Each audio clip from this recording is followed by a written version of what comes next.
Hello friends, good evening. मेरा नाम महेश भास्कर है। आज की बेसिकली जो क्लास होगी वो फंडामेंटल राइट, मूल अधिकार पर होगी। आज का जो अधिकार अपन करेंगे वो करेंगे स्वतंत्रता का मूल अधिकार। बहुत इंटरेस्टिंग है, तो डूब के पढ़ना है। आपको खूब सारी चीज़ें नई सीखने को मिलेंगी और कई सारे जो फैक्ट आप देखते हैं न्यूज़पेपर में पढ़ते हैं वो भी अपने क्लियर हो जाएंगे। प्राइवेसी का अधिकार क्या है, सूचना का अधिकार क्या है, इच्छा मृत्यु क्या है, जैन धर्म का संथारा क्या है, इस मूल अधिकार पर कौन कौन से प्रतिबंध लगाए गए हैं, निवारक निरोध क्या होता है, गिरफ्तारी को लेकर कुछ प्रावधान है यहाँ पे, जीवन का अधिकार असल में क्या है, फांसी की सजाएं सुप्रीम कोर्ट क्यों सुनाते हैं, इसके अलावा कोई और सजाएं क्यों नहीं सुनाई जाती हैं, अगर अरेस्ट ऑफ रेयर मामला हो तो बहुत सारी चीज़ें यहाँ पे सीखेंगे अपन। एक आपकी कॉमन क्यूरी ये है बच्चों की कि प्ले लिस्ट नहीं मिल रही है उनको। तो सबसे पहले तो मैं उसका समाधान करके आपको प्ले लिस्ट का बता देता हूँ कि ये पॉलिटी की प्ले लिस्ट असल में आपको कहाँ पे मिलेगी। देखिए, जैसे एक मिनट थोड़ा सा, आप YouTube खोलते हैं, YouTube खोला, ओपन किया आपने, YouTube पे आप जैसे ही सीधा लिखेंगे महेश भास्कर पॉलिटी या महेश भास्कर लिख लेंगे तो भी आपको मिल जाएगा।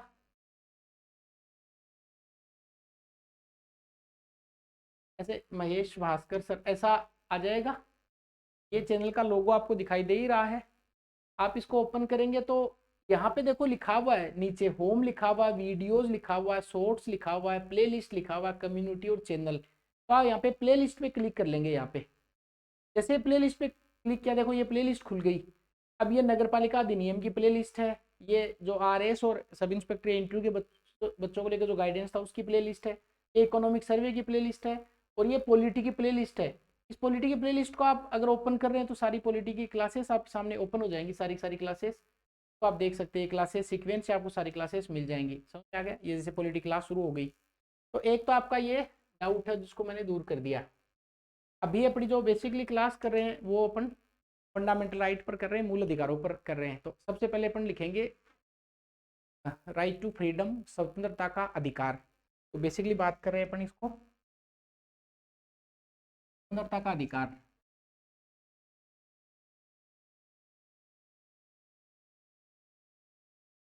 स्वतंत्रता का अधिकार, एक बात तो आपको ये ध्यान रखनी है आज कि स्वतंत्रता का जो अधिकार है ये दूसरी कैटेगरी का अधिकार है, सेकंड कैटेगरी का। मतलब कैटेगरी फर्स्ट में अपन ने देख लिया, वर्गीकरण फर्स्ट में समानता का, अब दूसरा स्वतंत्रता का आएगा। तो इसके लिए कैटेगरी 2 है, कैटेगरी सेकंड है। इसमें कौन कौन से आर्टिकल अपन डिस्कस करने वाले हैं? इसमें सबसे पहले आर्टिकल डिस्कस करेंगे वो 19 करेंगे, 19 के बाद में आर्टिकल 20 के बाद में आर्टिकल 21, उसके बाद में आर्टिकल 22 और एक जो बाद में ऐड किया गया उसको अपन डिस्कस करेंगे 21 या 21A, राइट टू एजुकेशन। इसका मतलब राइट टू फ्रीडम में, स्वतंत्रता के अधिकार में 19, 20, 21, 22 और 21 के ये अपन यहाँ पे डिस्कस करने वाले हैं। पहले दो जनरल क्वेश्चन, इससे जो स्वाभाविक क्वेश्चन बनते हैं उनको मैं पहले ही लिख देता हूं। एक क्वेश्चन ये बन सकता है स्वाभाविक, प्रतिबंधों के साथ, प्रतिबंधों के साथ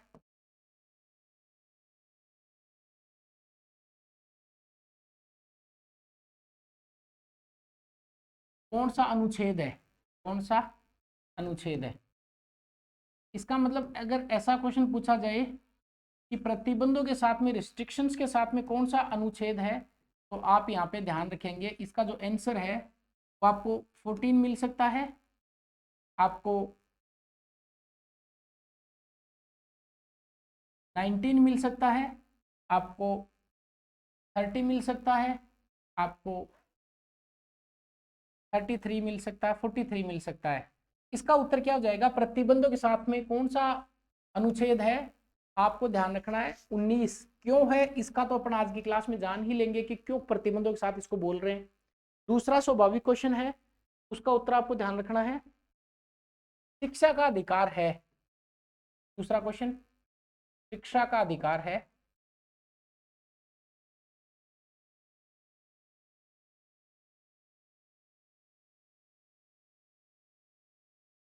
ए ऑप्शन में आपको ध्यान रखना है समानता का। बी ऑप्शन आपको ध्यान रखना स्वतंत्रता का। सी ऑप्शन आपको ध्यान रखना है शिक्षा व संस्कृति का।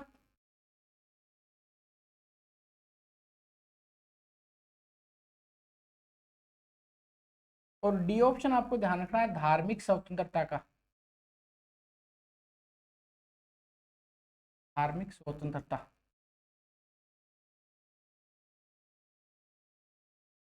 अब गच्चा खा सकते हैं, है ना। देखिए यहाँ पे लिखा हुआ है शिक्षा का अधिकार क्या है। असल में ये एग्जामिनर पूछना चाहता है कि शिक्षा का अधिकार क्या है, तो अभी आप पीछे आइए। शिक्षा का अधिकार क्या है, देखिए शिक्षा का अधिकार क्या है, स्वतंत्रता का अधिकार है। इसका उत्तर क्या हो जाएगा, शिक्षा का अधिकार एक स्वतंत्रता का अधिकार है। आप समानता कर सकते हैं, आप शिक्षा व संस्कृति कर सकते हैं, कुछ भी कर सकते हैं, पर आपका क्या है, आप कुछ भी कर सकते हैं। इसका जो आंसर होगा वो 21 के का होगा। ठीक है, आई थिंक आपके क्लियर हो गया होगा। ये हो गया शिक्षा का। अब शुरुआत करते हैं अपनी अनुच्छेद 19 की। सबसे पहले जो 19 का जो अनुच्छेद है वो आपको बताता है कि 19 में कई कैटेगरी हैं। 6 small right include in 19। 6 small right है, उनको बंच में इंक्लूड किया गया है 19 में। तो छोटे छोटे 6 अधिकार हैं, उनको 19 में है। दो बातें मैं आपको क्लियर करके बता दूं। कल की या परसों की क्लास में अपन ने डिस्कस किया कि जो संपत्ति का मूल अधिकार है वो यहाँ से रिमूव हो गया है और अब 300 कैम में रख दिया गया है। भाई मिस्टेक आपको एक बात बता दी मैंने कि अब संपत्ति के मूल अधिकार पर जो रिट जारी करने का पावर होगा वो supreme court high court writ नहीं जारी कर सकते। वो थोड़ा सा मिस्टेक से मैंने ये बोला गया। आपको ध्यान अब ये रखना है कि सुप्रीम कोर्ट उस पर रिट जारी नहीं कर सकता, हाई कोर्ट तो वैधानिक अधिकारों पर रिट जारी कर सकता है। वो पिन भी मैंने करवा दिया नीचे कमेंट में। क्या ध्यान रखेंगे, जो रिट का है रिट जारी करना, क्योंकि 300 कै में जो संपत्ति का मूल अधिकार है 300 कै में वो वैधानिक अधिकार हो गया। तो वैधानिक अधिकारों पर जो रिट जारी करने का अधिकार हाई कोर्ट का तो है, सुप्रीम कोर्ट का नहीं है, क्योंकि सुप्रीम कोर्ट केवल मूल अधिकारों पर रिट जारी कर सकता है। क्लियर, चलिए ये थोड़ा सा आपको बता देना था। अब बात करते हैं 19 की। 19 इटसेल्फ इंक्लूड 6 स्मॉल राइट। 19 में 6 स्मॉल राइट है, उनको अपन लिख लेते हैं। एक एक पर विस्तार से बात करेंगे। सबसे पहले 19 फर्स्ट क्या है, स्पीच एंड एक्सप्रेशन, विचार एवं अभिव्यक्ति। पहले इसको लिख लेते हैं, विचार एवं अभिव्यक्ति, right to speech and expression 19 first A. अब ये कह तो रहेगा कॉमन, ये एक तो कॉमन रहेगा, ख ख ग चलते जाएंगे, तो मैं यहाँ पे क्यों ना ऐसे लिख दूं 19 फर्स्ट ख में जो लिखा हुआ है ख फॉर, ख से खरगोश होता है पर ख से खाना भी होता है। तो जो जितनी सभाएं होती हैं उनमें खाना तो देते हैं, तो ख में सभा व सम्मेलन की बात है, तो असेंबली की बात है, सभा व सम्मेलन, विदाउट आर्म सभा व सम्मेलन, पीसफुली विदाउट आर्म अनाम सभा व सम्मेलन। यहाँ पे संगम, तो यूनियन की स्वतंत्रता, संघ बनाने की स्वतंत्रता, संघ बनाने का अधिकार। घ से क्या होता है, घ से घड़ी होती है और घड़ी हमेशा घूमती रहती है। इसका मतलब आपको घूमने का, राइट टू मूवमेंट जो है, घूमने का अधिकार, घूमने का अधिकार याद रखिए। भारत में घूमने का अधिकार अनुच्छेद 19 फर्स्ट घ में है, विदेश में घूमने का अधिकार अनुच्छेद 21 में है। थोड़ा सा ये आगे अपन क्लियर कर लेंगे। थोड़ा सा अभी कंफ्यूज कर दे आपको एग्जामिनर कि भारत और विदेश में घूमने के दोनों ही अधिकार 19 घ में ना, ये जो घूमने का अधिकार है अपने देश के अंदर है, with in the territory of India, whereas article 21 says that a person can movement out of India. विदेश जो घूमने का अधिकार है, मनेका गांधी जो केस हुआ था उसको मेनका पढ़ा जाता है, असल में वो मनेका गांधी वर्डिक्ट है सुप्रीम कोर्ट का, उसमें विदेश घूमने का अधिकार की बात की गई है। आगे बात कर लेंगे उस पर। तो घूमने का अधिकार, घड़ी घूमती रहती है तो घूमने का अधिकार घ में है। अब आपको ध्यान रखना है, इसको देखो ए कर सकते हैं, इसको बी कर सकते हैं, इसको सी कर सकते हैं, इसको डी कर सकते हैं। अब अड़े से खाली, ऐसा अड़े से खाली होता है, बच्चे से बोलते थे कि अड़े से खाली, कबूतर, फिर खरगोश, घड़ी, गमला, फिर खाली। जहां पे खाली वहां पे आप सेटल हो सकते हो। बसने का अधिकार, बसने का अधिकार, कहीं भी राइट टू सेटल अधिकार। इसका मतलब ये कहाँ पे लिखा हुआ है, ए बी सी डी और ई। ई में you can settle, D movement, C union, B सभा व सम्मेलन, ए ये आपको पता है, स्पीच एंड एक्सप्रेशन याद रहेगा, एसोसिएशन, यूनियन, ये आपको ध्यान रखना है। अब अगली बात आपको क्या ध्यान रखनी है, चे। चे को यहाँ पे एफ, ये कल एफ भी शायद मैंने एफ बता दिया था उसको, वो ये कैखा गढ़े के चक्कर में हो गया है। जो है यहाँ पे लिखा हुआ है ई एफ जी जी, तो 6 में क्या, अब चे तो हटा दिया, चे से चरखा गायब हो गया, यहाँ पे संपत्ति था। अब एक चीज और आपसे मैं बता दूं, संपत्ति का मूल अधिकार 21 में भी 31 में भी था, और संपत्ति का अधिकार यहाँ भी है, तो दो जगह संपत्ति क्यों लिखा, इसके लिए आपको वेट करना पड़ेगा। इसके लिए आप 31 का अनुच्छेद पढ़ेंगे, तब आपको समझाऊंगा मैं कि संपत्ति असल में दोनों जगह क्यों, यहाँ भी संपत्ति है 31 में भी संपत्ति, और तो कोई मूल अधिकार दो जगह नहीं लिखा हुआ, ये क्यों लिखा हुआ है, इसके लिए आपको वेट करना पड़ेगा अगली क्लास का। यहाँ पे 6 से छत्ता बेचने की स्वतंत्रता, मतलब व्यवसाय और व्यवसाय की स्वतंत्रता, आप अपने अकॉर्डिंग व्यवसाय कर सकते हो। यहाँ पे है ओके, स्पीच एंड एक्सप्रेशन, यहाँ पे राइट टू एसोसिएशन, यहाँ पे यूनियन, यहाँ पे मूवमेंट, यहाँ पे सेटलमेंट, यहाँ पे प्रॉपर्टी, और इधर ऑक्यूपेशन है, आप अपने अकॉर्डिंग ऑक्यूपेशन कर सकते हैं। इनमें क्या क्या रिस्ट्रिक्शंस हैं, क्या क्या बातें लिखी गई हैं, वो सब बातें अपन डिटेल से लिखेंगे। एक बार आप इसका स्क्रीनशॉट लेना चाहें या इसकी डिटेल आप लिखना चाहें तो उसको लिख सकते हैं, ठीक है। साथ ही आपको एक चीज और समझनी है कि जो 19 अपने आप में जो आर्टिकल है उस पर खुद पे कुछ प्रतिबंध लगाए गए हैं, वो प्रतिबंध भी आपको ध्यान, कौन से पे कितने प्रतिबंध लगे हैं। अब क्वेश्चन इस प्रकार के आते हैं, तो देखिए 19 फर्स्ट कै, इसके प्रतिबंध जो लगे हुए हैं वो 19(2) में लगे हुए हैं, इसके प्रतिबंध 3 में लगे हुए हैं, इसके प्रतिबंध 4 में लगे हुए हैं, इन दोनों के प्रतिबंध 5 में लगे हुए हैं, और इसका प्रतिबंध है नहीं, इसका प्रतिबंध फिर इधर 6 में लगा हुआ है। इसका मतलब ये तो याद नहीं करेंगे 2 3 4 5, पर ये जरूर आप याद रखेंगे कि विचार एवं अभिव्यक्ति पर कितने रिस्ट्रिक्शंस इंपोज किए गए हैं, संविधान के द्वारा कितने रिस्ट्रिक्शन इंपोज किए गए हैं। आपको मैं बता दूं, एक एक लेके चलेंगे, उस पर प्रतिबंध कौन से हैं, उनकी डिटेल कौन से, वो एक साथ कर लेंगे। तो सबसे पहले अपन बात करते हैं विचार एवं अभिव्यक्ति, इस पर कौन कौन से प्रतिबंध लगे हुए हैं। फिर पढ़ेंगे सभा व सम्मेलन पर कौन से प्रतिबंध लगे हुए हैं, डिटेल बाद में करेंगे। संघ पर कौन से प्रतिबंध, इस पर कौन से प्रतिबंध। अभी बात करते 19 फर्स्ट कैसे लिखता हूं मैं, कै 19 फर्स्ट कै, इस पे देखिए ये कौन सा है, विचार एवं अभिव्यक्ति, विचार एवं अभिव्यक्ति, स्पीच एंड एक्सप्रेशन। अब विचार एवं अभिव्यक्ति पर बहुत सारे रिस्ट्रिक्शंस लगाए गए हैं 19(2) के तहत। देखो 19 कै चलता रहेगा, 19(2) है। अब आपसे क्वेश्चन ये पूछा जाए परीक्षा में, विचार एवं अभिव्यक्ति पर कितने प्रकार के प्रतिबंध लगाए गए हैं, 8 प्रकार के, याद रखना आपको, परीक्षा में दे सकता है। निम्न में से कौन सा रिस्ट्रिक्शन 19 पर नहीं लगा हुआ है। पहला है देश की एकता और संप्रभुता, या एकता और अखंडता। तो सबसे पहला, और एक बात और बता दूं आपको मैं, जो 19 पर जो प्रतिबंध लगाए गए ये शुरुआत में नहीं थे, जो फर्स्ट कॉन्स्टिट्यूशन अमेंडमेंट हुआ, पहला संविधान संशोधन 1951, उसमें ये प्रतिबंध जोड़े गए। ये बहुत ओवर हो जाएगा, यूपीएससी में ऐसा क्वेश्चन पूछ लेता है कि 19 में लगाए गए प्रतिबंध मूल संविधान के प्रतिबंध है, नहीं। 19 के जो प्रतिबंध है बाद में लगाए गए कि भाई कोई आदमी बोलेगा, बोलने का अधिकार यहाँ पे मिला हुआ है। विचार अभिव्यक्ति का साधारण मतलब होता है कि आपको बोलने का अधिकार है, और आप तो हर किसी को कुछ भी बोल दोगे, फिर ये गड़बड़ हो जाएगा। इसलिए लगाम लगाना भी जरूरी है। तो संविधान ने क्या किया, संविधान निर्माता इस बात को समझते थे, अगर आप कुछ बोल रहे हैं तो आप पे, आपकी जबान पे लगाम भी होनी जरूरी है। इसके लिए 8 प्रकार की लगाम यहाँ पे लिख दी।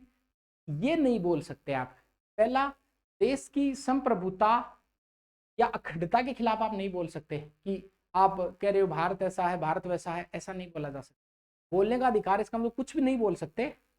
देश की संप्रभुता, सॉवरेंटी अगर किसी नेशन की है उसके लिए नहीं बोल सकते। सुरक्षा, देश की सुरक्षा इंपॉर्टेंट है, सुरक्षा के लिए आप नहीं बोल सकते। ऐसी कोई बात नहीं बोलेंगे जिससे देश की सुरक्षा को खतरा हो, ये बात होगी। तीसरी बात है कि विदेशी राज्यों के साथ अगर अपने संबंध जो हैं, आप उठते ही सुबह बोल रहे हो साहब अमेरिका वाले खराब हैं, चीन वाले ऐसे हैं, वो ये ऐसा बोल रहे हैं, सुबह सुबह उठते उठते ही पूरे दिन ऐसा बोला जा रहा है, मीडिया में ऐसा छाया हुआ है, इसका मतलब तो ये है कि फिर ये तो विदेशी राज्यों के साथ जो संबंध है, अपने जो पड़ोसी देशों के साथ संबंध है, मित्र वो संबंध, वो खराब हो जाएंगे।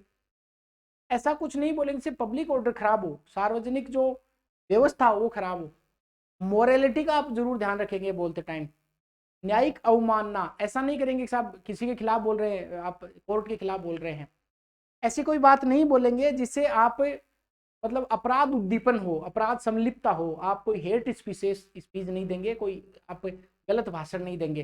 तो सबसे पहले होगा देश की अखंडता के बारे में बात नहीं बोलेंगे, अखंडता के लिए इसका प्रतिबंध लगाया गया। दूसरा सुरक्षा का प्रतिबंध है। तीसरा विदेशी राज्यों के साथ संबंध है। चौथा आपकी सार्वजनिक आदेश। पांचवा यहाँ पे लिखा हुआ कि साहब नैतिकता। छठा लिखा हुआ न्यायिक अवमानना। सात का लिखा हुआ है जैसे मानहानि। और आठ का लिखा हुआ कि अपराध में संलिप्तता। ये प्रतिबंध लगाए गए हैं।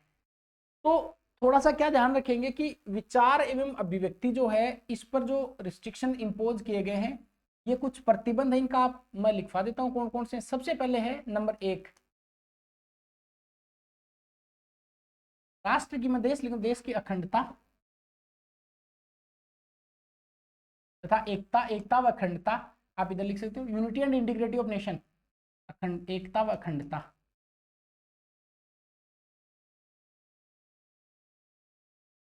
ठीक है। दूसरा सुरक्षा,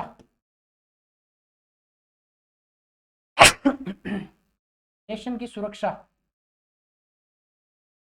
तीसरा विदेशी राज्यों के साथ मित्र व संबंध, पड़ोसी देशों के साथ संबंध।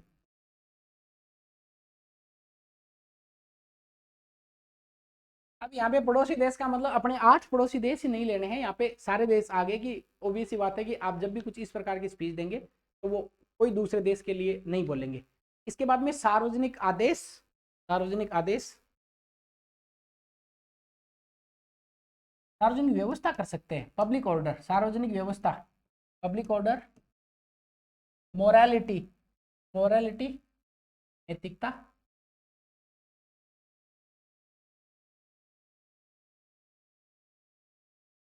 उसके बाद में कि इंसाइटमेंट ऑफ क्राइम, अपराध उद्दीपन।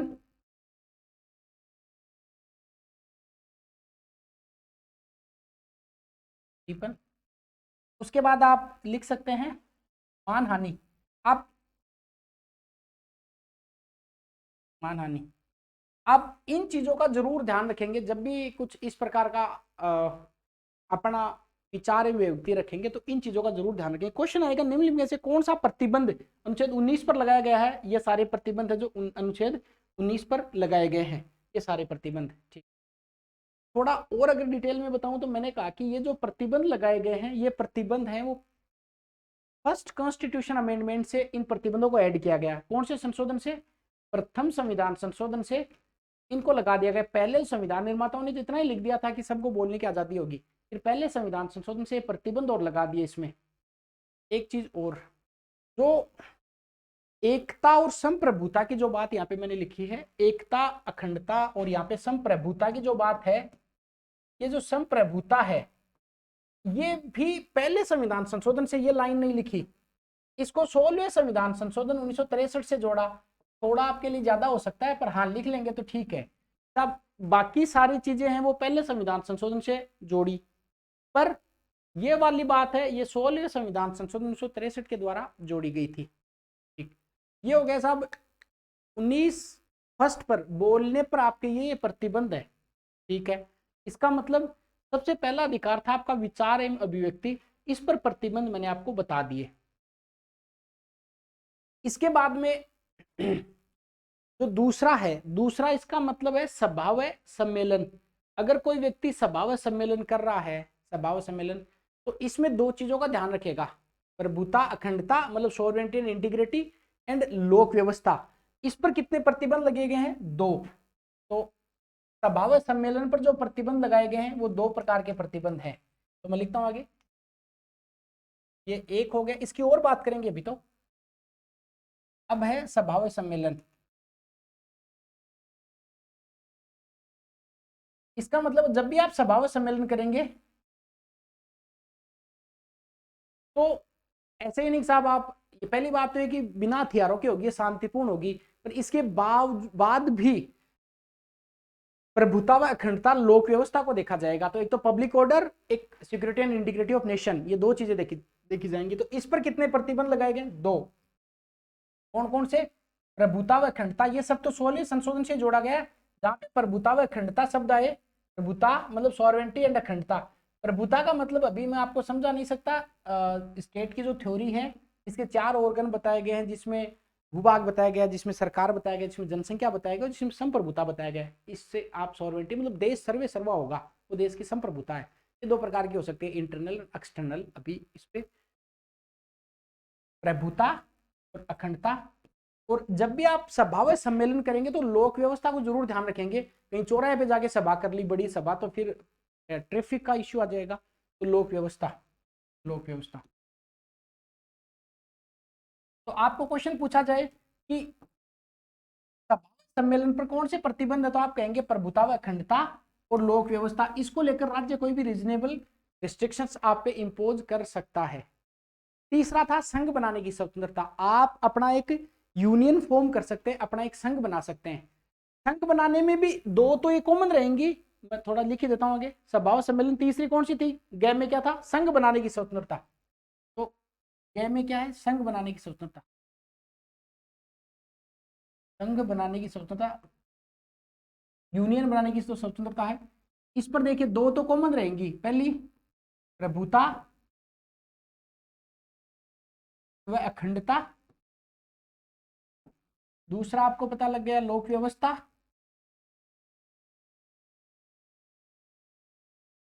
और तीसरा आपको समझना है सदाचार। देखिए आपको थोड़ा सा जब अपन इस पे डिस्कस करेंगे तो मैं बताऊंगा। जो संघ बनाने की स्वतंत्रता है भारत में, एक तो सैनिकों को और एक वेश्याओं को संघ बनाने की स्वतंत्रता नहीं, मतलब इस प्रकार का। भी इस पे और बात करेंगे कभी। तो प्रोस्टिट्यूशन यूनियन नहीं बनाए जा सकते, और सैनिकों के यूनियन भारत में नहीं बनाए जा सकते। और साथ साथ एक बात आपको और याद रखनी है, भारत में जो राजनीतिक दल हैं, क्वेश्चन पूछा जाए भारत में जो राजनीतिक दल है, पॉलिटिकल जो पार्टीज हैं, इनका आधार कौन सा अनुच्छेद है? तो अनुच्छेद 19 फर्स्ट गए है। आप ये बहुत अच्छे से ध्यान में रखना है। भारत में राजनीतिक दलों का आधार, आज जो बीजेपी, कांग्रेस, आप जो पार्टी देख रहे, पहले कभी यूनियन छोटे संघ तो बने थे, आज वो बड़े हो गए। इसका मतलब इंडिया में जो पॉलिटिकल पार्टीज का जो बेसिस है, बेसिस आर्टिकल 19 घ है, 19 ग है, सॉरी घ नहीं, ग से गमला, याद रखना। इसके बाद में आपको याद रखना है कि जो कॉमन, इधर देखिए, विचार एवं अभिव्यक्ति पर मैंने आपको प्रतिबंध बता दिए, सभा सम्मेलन पर प्रतिबंध बता दिए, इस पर मैंने आपको प्रतिबंध बता दिए। इन दोनों पर प्रतिबंध कॉमन है, किस किस पर? घूमने पर और बसने पर सेम प्रतिबंध है। तो इसमें देखिए घूमने और बसने पर, तो 19 जो है और 19 जो इसको अड़े बोलते हैं, इन पर प्रतिबंध है 2। पहला प्रतिबंध है, किसी को ये लगे कि साहब मुझे तो जो जनजातीय एरिया है, जो आदिवासी क्षेत्र, वहां पे जाके बड़ा महल खड़ा करना है, तो आपको मना किया जा सकता है। या आपको घूमने का, जैसे अंडमान निकोबार द्वीप समूह में एक जारवा जनजाति रहती है, बहुत समय पहले अच्छा इश्यू भी उठा था सुप्रीम कोर्ट में। सुप्रीम कोर्ट ने ये कहा कि देखिए आप, अब आपके घर पे कोई आके आपको देखे कि आप कैसे रह रहे हैं, कैसे खाना खा रहे हैं, कैसे सो रहे हैं, कैसे उठ रहे हैं, तो आप कितने अनकंफर्ट फील करेंगे। ऐसे ही जिस क्षेत्रों में जनजातीय जो ट्राइब्स रहती हैं, यहाँ पे SC ST लिखवा देते कई लोग, SC नहीं है, केवल ST, केवल ST। तो जो जनजातीय जो एरिया जहाँ पे जनजातियां रहती हैं, वहां पे आप घूमने जा रहे हैं, तो अब सोच के देखिए कि उन लोगों की प्राइवेसी का क्या होगा, इंसान तो वो भी है ही। तो ऐसे में अगर आप जाएंगे तो सरकार आप पे प्रतिबंध लगा सकते हैं कि आप एक तो लोक हित में, मतलब पब्लिक, लार्जर पब्लिक इंटरेस्ट में। अब इसको थोड़ा सा यहाँ पे क्लियरिफाई करना मुझे सुटेबल नहीं लग रहा कि जैसे कोई प्रोस्टिट्यूशन का एरिया है, रेड लाइट का एरिया है, या फिर कोई जैसे मान लेते हैं कि हॉस्पिटल में कोविड के समय में कोविड वार्ड बने हुए थे, और आप ये कहो सर मुझे घूम के आना है। अब घूम के आने में आपको मना किया जा सकता था कि आप नहीं घूम सकते, क्यों? लोक हित में आपको मना किया जा रहा है, एक लार्जर पब्लिक इंटरेस्ट में आपको रोका जा रहा है। और दूसरा जनजातियों के लिए, इस आधार पर आपके इन दोनों पर प्रतिबंध लगाया जा सकता है। किस किस पर? एक STs को लेकर, और दूसरा लोक हित पब्लिक ऑर्डर को लेकर, पब्लिक इंटरेस्ट को लेकर। लोक हित पब्लिक इंटरेस्ट,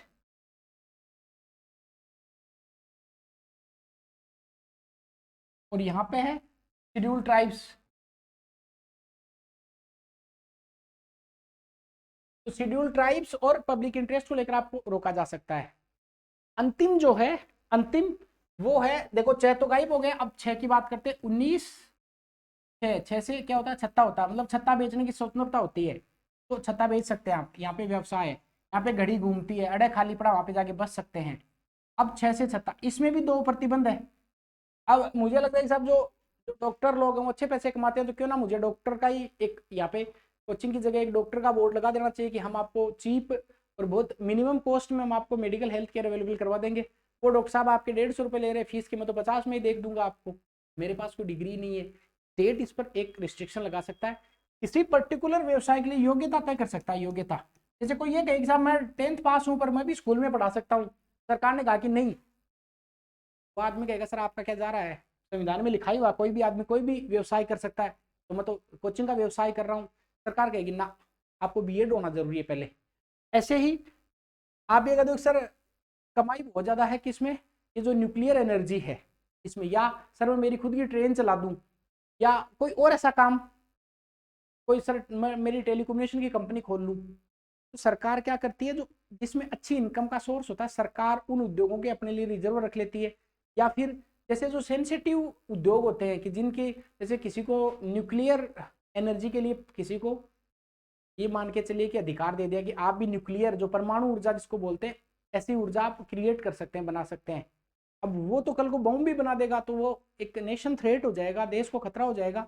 तो यहाँ पे 2 प्रतिबंध लगाए जा सकते हैं, एक योग्यता का प्रतिबंध तो है, ये दूसरा है कि साहब कुछ उद्योग ऐसे होते हैं जिनको राज्य खुद रिजर्व रख सकता है, राज्य आरक्षित कर सकता है अपने लिए कि ये काम केवल राज्य करेगा। जैसे प्राइवेट कोई आदमी ट्रेन नहीं चला सकता, अपनी बस तो चला सकता, ट्रेन प्राइवेट नहीं चलती है, क्योंकि इसको रिजर्व कर लिया। पहले बीएसएनएल कंपनी हुआ करती थी मोबाइल फोन की, औरों को अनुमति नहीं थी, केवल बीएसएनएल चलता था।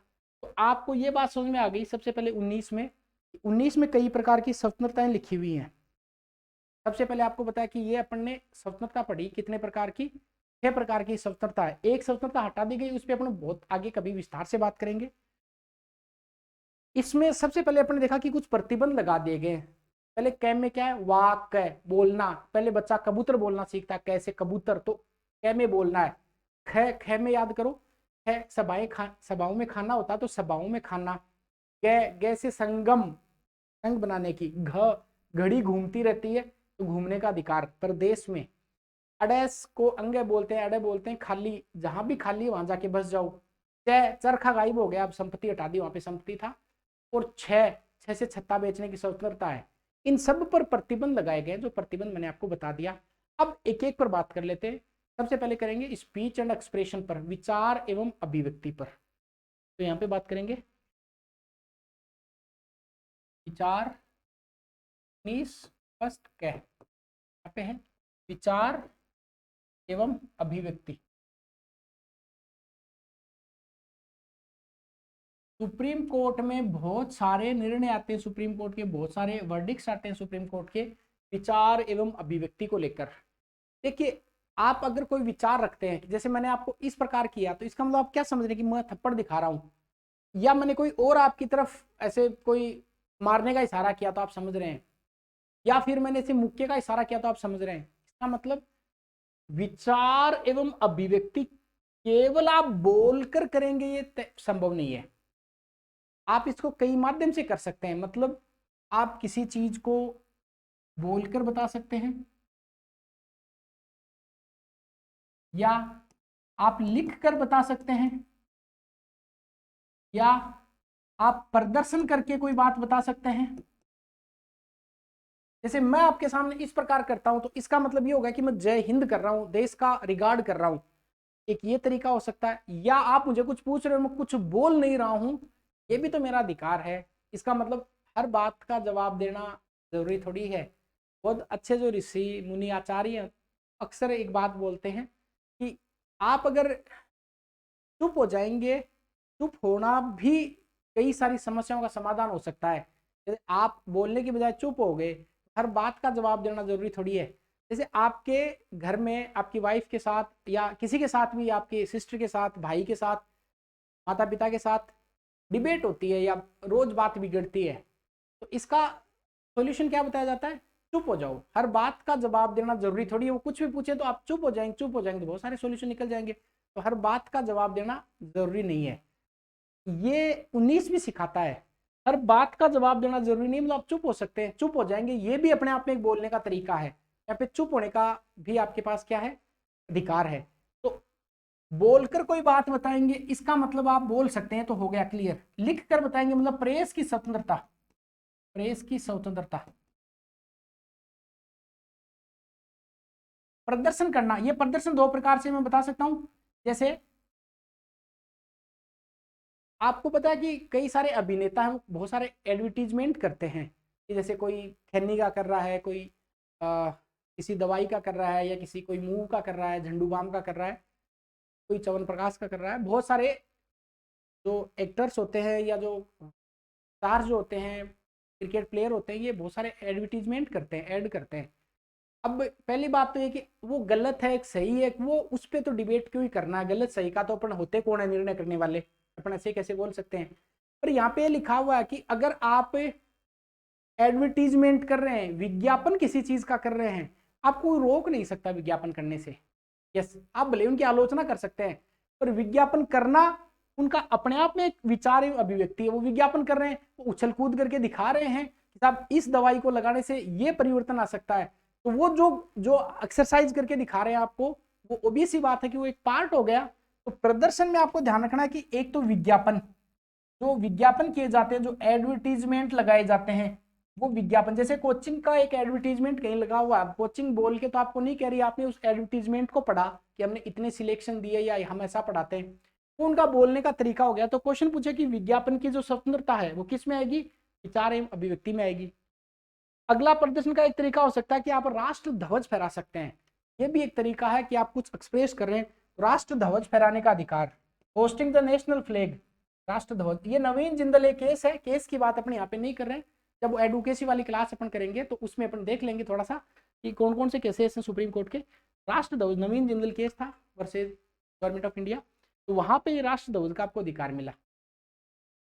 इसके अलावा आपको ध्यान रखना है कि फोन टेपिंग, अब बहुत सारे देखो मुद्दे होते हैं, जैसे आपका कोई फोन टेप कर रहा है, इसका मतलब आप जो कुछ बोल रहे हैं एक प्रकार का प्रतिबंधी हो गया ना, इसलिए जो फोन टेपिंग के विरुद्ध जो अधिकार है वो भी आपके बोलने की आजादी को छीन रहा है। इसलिए अखबार में रोज नए मुद्दे उठ के आते हैं। देखिए ये इतना शानदार आर्टिकल है कि इस पे बहुत अच्छे से डिस्कशन किया जा सकता है, अभी अपन रिस्ट्रिक्टेड है थोड़ा कम पढ़ने के लिए, ताकि परीक्षा वाली चीजें यहाँ पे डिस्कस कर लें। तो इसके अलावा फोन टेपिंग के विरुद्ध अधिकार, ये भी इसी के अंतर्गत आएगा, फोन टेपिंग के विरुद्ध अधिकार, फोन टेप, फोन टेपिंग के विरुद्ध। इसका मतलब अगर आपका कोई फोन टेप कर रहा है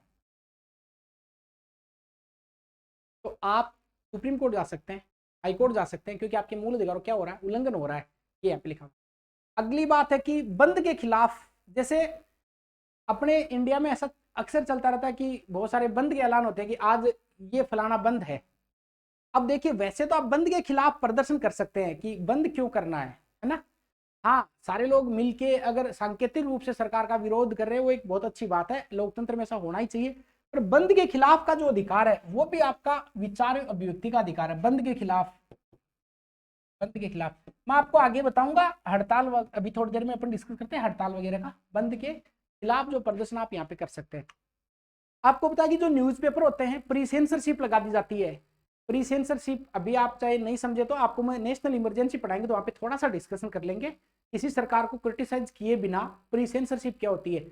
अखबार पर प्री सेंसरशिप का मतलब होता है कि न्यूज़पेपर, अभी न्यूज़पेपर की बात करें, मूवी की बात हो सकती है ये, कि जैसे न्यूज़पेपर निकलने से पहले कोई ये कहे, जैसे कल अखबार छपेगा और सरकार की कोई नीति की आलोचना होने वाली है, प्रधानमंत्री जी ये कहें कि ये अखबार शाम को मेरे पास लेके आओ जो कल आने वाला है, और इस पर प्री सेंसरशिप लगा दिया या उसकी किसी न्यूज़ की कटिंग करवा दी कि ये नहीं ये छापना है, या कोई मूवी आ रही थी किसी पर्टिकुलर मुद्दे को एक्सप्रेस करने के लिए, वो प्री सेंसरशिप जो है, खासकर प्री सेंसरशिप लगा देना, सेंसरशिप, तो प्री सेंसरशिप जो है वो भी इसी के अंतर्गत आएगा, क्योंकि अखबार भी अपने आप में, मूवीज भी अपने आप में, सोशल मीडिया भी अपने आप में आपके एक्सप्रेशन का माध्यम हो सकता है।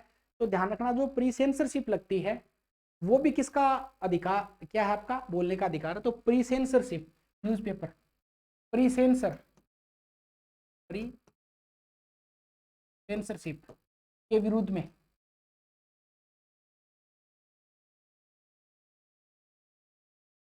अब आपके एक बहुत कॉमन मुद्दा है कि सर ये हड़ताल का अधिकार क्या है कि नहीं है। प्रदर्शन या विरोध करने का अधिकार है, डेमोन्स्ट्रेशन कर सकते हैं, काली पट्टी बांध के आप आ गए प्रदर्शन कर सकते हैं, वो भी एक तरीका हो गया। काली पट्टी बांध के खड़े हुए, इसका मतलब आप क्या बोल रहे हैं, हम आपका विरोध करते हैं। बट हड़ताल का अधिकार नहीं, आपके ध्यान रखेंगे आगे हड़ताल में 19 फर्स्ट गेम में वापस देखेंगे, पर अभी यहाँ पे क्या लिखा हुआ है, प्रदर्शन या विरोध कर सकते हैं पर हड़ताल का अधिकार आपको नहीं है। क्या लिखेंगे, प्रदर्शन या विरोध कर सकते हैं, प्रदर्शन या विरोध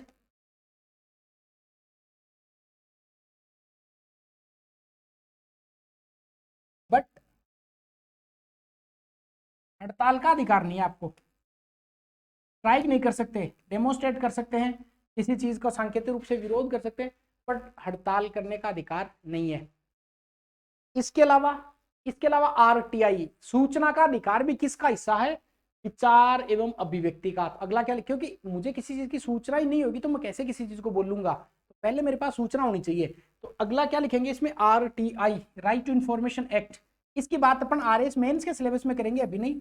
वहाँ पे आरएस मेंस के पेपर 3rd में लगा हुआ आरटीआई, वहाँ पे और विस्तार से बात करेंगे, कब एक्ट आया, कितने प्रावधान है, क्या क्या है, सूचना किसे कहते हैं, सूचना मांगने का अधिकार किसको पास है, थर्ड पार्टी सूचना क्या होती है, सारी बात। आरटीआई है वो भी इसके अंतर्गत आएगा।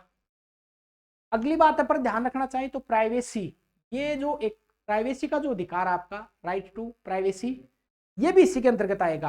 तो प्राइवेसी का अधिकार, प्राइवेसी,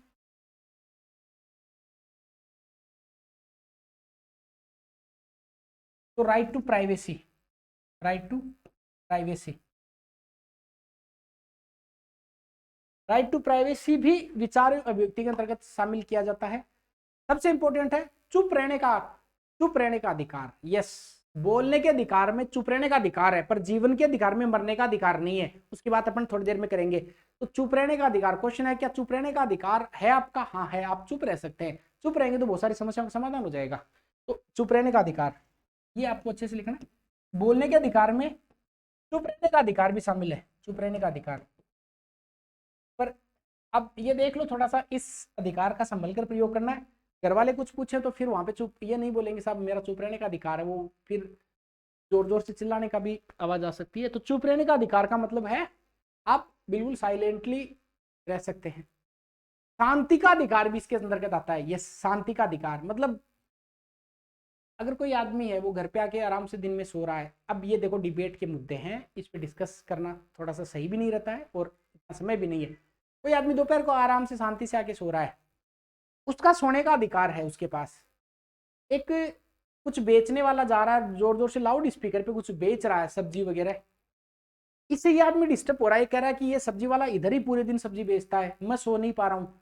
यह आदमी ये कह रहा है कि सर मेरा व्यवसाय करने का मेरा अधिकार है। तो यहाँ पे हित टकरा रहे हैं। पर सीधी बात यहाँ पे ये लिखी हुई है कि शांति का अधिकार भी व्यक्ति के पास होना ही चाहिए। यस, अब 19 और 21 को लेकर इतनी व्याख्याएं हुई है सुप्रीम कोर्ट में, इतने डिबेट्स होते हैं, इतने वर्डिक्ट्स आते हैं कि जिनकी कोई कल्पना नहीं की जा सकती। कई किताबें लिखी जा सकती है इस एक मूल अधिकार को लेकर, पर अभी आप इतना थोड़ी समझ पाएंगे। केवल अपन को मोटा मोटी ये डिस्कस कर लेना कि साहब कोई बात बोलकर कर दे, कोई लिख कर दे, कोई प्रदर्शन करे, कोई फोन टेपिंग के विरुद्ध, बंद के खिलाफ प्रदर्शन या विरोध, हड़ताल नहीं है, प्राइवेसी, चुप रहने का अधिकार, आरटीआई या प्री सेंसरशिप, ये सारे के सारे जो राइट हैं ये कंप्लीट राइट आपको 19 में दिए गए। आप इसको एक बार उतार लीजिए।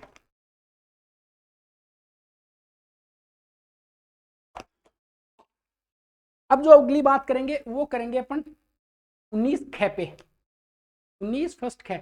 यहाँ पे सभा सम्मेलन के बारे में लिखा हुआ, छोटा सा, ज्यादा कुछ बड़ी बात नहीं। 19 फर्स्ट ख,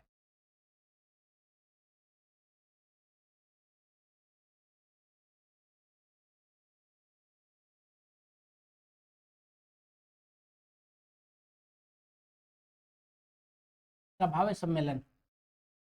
सभा सम्मेलन का मतलब होता है कि आप एक कोई भी सभा सम्मेलन कर सकते हैं, पर इसकी शर्त क्या देखो, इसकी शर्त है सभा, पहली बात तो शांतिपूर्ण होनी चाहिए। आप एक जगह सभा कर रहे हैं, जोर जोर से मतलब अपशब्द बोल रहे हैं या देश के खिलाफ बोल रहे हैं, तो आप पे तो ऑब्वियस सी बात है वो तो आपकी बंद कर दी जाएगी सभा। इसमें दो बातें, या फिर कोई सभा हो रही है, सारे वो गनट और बुलेट लेके पहुंच गए वहां पे, बंदूक ऊपर कर करके सभाएं कर रहे, ऐसा नहीं है। तो यहाँ याद रखना आपको, सभा व सम्मेलन में पहली बात तो सभा कैसी होनी चाहिए, शांतिपूर्ण, बहुत साइलेंटली शांतिपूर्ण। अब शांति तो इतनी तो नहीं रहेगी क्योंकि सभा हो रही है तो वहां पे होगी, ऑब्वियस सी बात है। दूसरी बात, बिना हथियारों के होनी चाहिए, बिना हथियार। अब एक आपको इंटरेस्टिंग फैक्ट बताता हूं, मेरा कोई संबंध किसी धर्म को लेकर या ऐसा कुछ नहीं है, मैं तो केवल आपको कोई एक्सपेक्ट बता रहा हूं। जैसे इलाहाबाद हाईकोर्ट ने कहा, जैसे थोड़े दिनों पहले आपने देखा होगा जाट महाकुंभ हुआ, सिन्नी समाज का सम्मेलन हुआ, फिर ब्राह्मण महाकुंभ होगा, फिर राजपूत क्षत्रिय सम्मेलन होगा, इस प्रकार के सम्मेलन होते हैं, आपको पता है इस बात का। इलाहाबाद हाईकोर्ट ने इंटरेस्टिंगली एक निर्णय दिया कि ये जो कास्ट रैली निकलती हैं, जातिगत रैलियां निकलती हैं, ये नहीं, ये इसके अंतर्गत नहीं आएंगी। पर हाँ, चूंकि इलाहाबाद हाईकोर्ट का निर्णय है तो उसको अपने यहाँ पे एंटरटेन नहीं करेंगे, आपकी धार्मिक भावनाएं, आपकी जाति वाली भावनाएं यहाँ पे ज्यादा आहत होंगी। पर कास्ट रैलीज को लेकर बहुत इंटरेस्टिंग इलाहाबाद हाईकोर्ट ने कहा कास्ट रैलीज इसमें परमिटेबल नहीं है, क्योंकि एक कास्ट की रैली निकलेगी, उसके देखो देख फिर ये तो थोड़ा डेमोन्स्ट्रेशन भी होता है कि जाट महाकुंभ में 1 लाख लोग आए तो फिर क्षत्रिय महाकुंभ में तो 1.5 लाख आए तभी बात रहेगी, फिर ब्राह्मण महाकुंभ में तो 2.5 लाख लोग आए तभी बात रहेगी, आप है ना। तो इस प्रकार की जो कास्ट रिलीज की बात है उसको इलाहाबाद हाईकोर्ट ने क्या किया, ताकि ये कास्ट रिलीज निकलना थोड़ा सा क्योस उत्पन्न करता है, अव्यवस्था उत्पन्न करती है। अभी आपको इसमें नहीं समझना है, सभा कैसी होनी चाहिए, शांतिपूर्ण से, बिना हथियारों के। हाँ, पर सिख धर्म के लोग जो कृपाण धारण करते हैं उनको वो एक कृपाण रख सकते हैं, अब 25 में पढ़ाऊंगा आपको आगे। तो वो जब सम्मेलन करेंगे तो वहां पे नहीं कहेंगे साहब ये हथियार क्यों लेके आ गए, वो कृपाण उनका धार्मिक प्रैक्टिस का एक अंग है। यहाँ पे बात थोड़ी स्टॉप करते हैं, इस पे और डिस्कशन किया जा सकता है पर अभी नहीं। अब बात करते हैं 19 फर्स्ट गय की। 19 फर्स्ट गय, यहाँ पे साहब आपको संघ बनाने की स्वतंत्रता, you can form your union, संघ बनाने की स्वतंत्रता। इसका मतलब होता है यूनियन फॉर्म करने की स्वतंत्रता होगी, संघ बना सकते हैं। पहली बात, 2-3 बातें आप याद रखेंगे कि भारत में जो राजनीतिक दल हैं, प्रतिबंध आपको याद है ना, 3 प्रतिबंध लगाएंगे इस पर, वो याद रखना, तीनों प्रतिबंध। एकता अखंडता का प्रतिबंध हो जाएगा और उसके बाद में मोरालिटी का होगा, मोरालिटी का यहाँ पे प्रतिबंध हो जाएगा। तो भारत में, एक मिनट,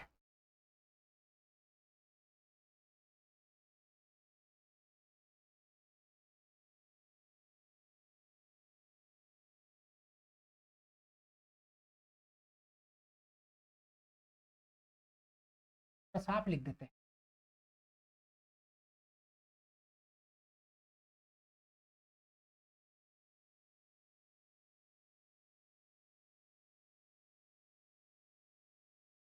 संघ बनाने का अधिकार, इसका मतलब right to union, union, union. इसमें क्या क्या देखेंगे, सबसे पहले प्रतिबंध देखेंगे इस पर, उसके बाद में प्रतिबंध इस पे कितने लगाए गए, 3। उसके बाद में इस पर देखेंगे भारत में राजनीतिक दलों का आधार, भारत में जो राजनीतिक दल हैं, पॉलिटिकल पार्टी, जैसा क्वेश्चन पूछा जा सकता है, राजनीतिक दलों का आधार,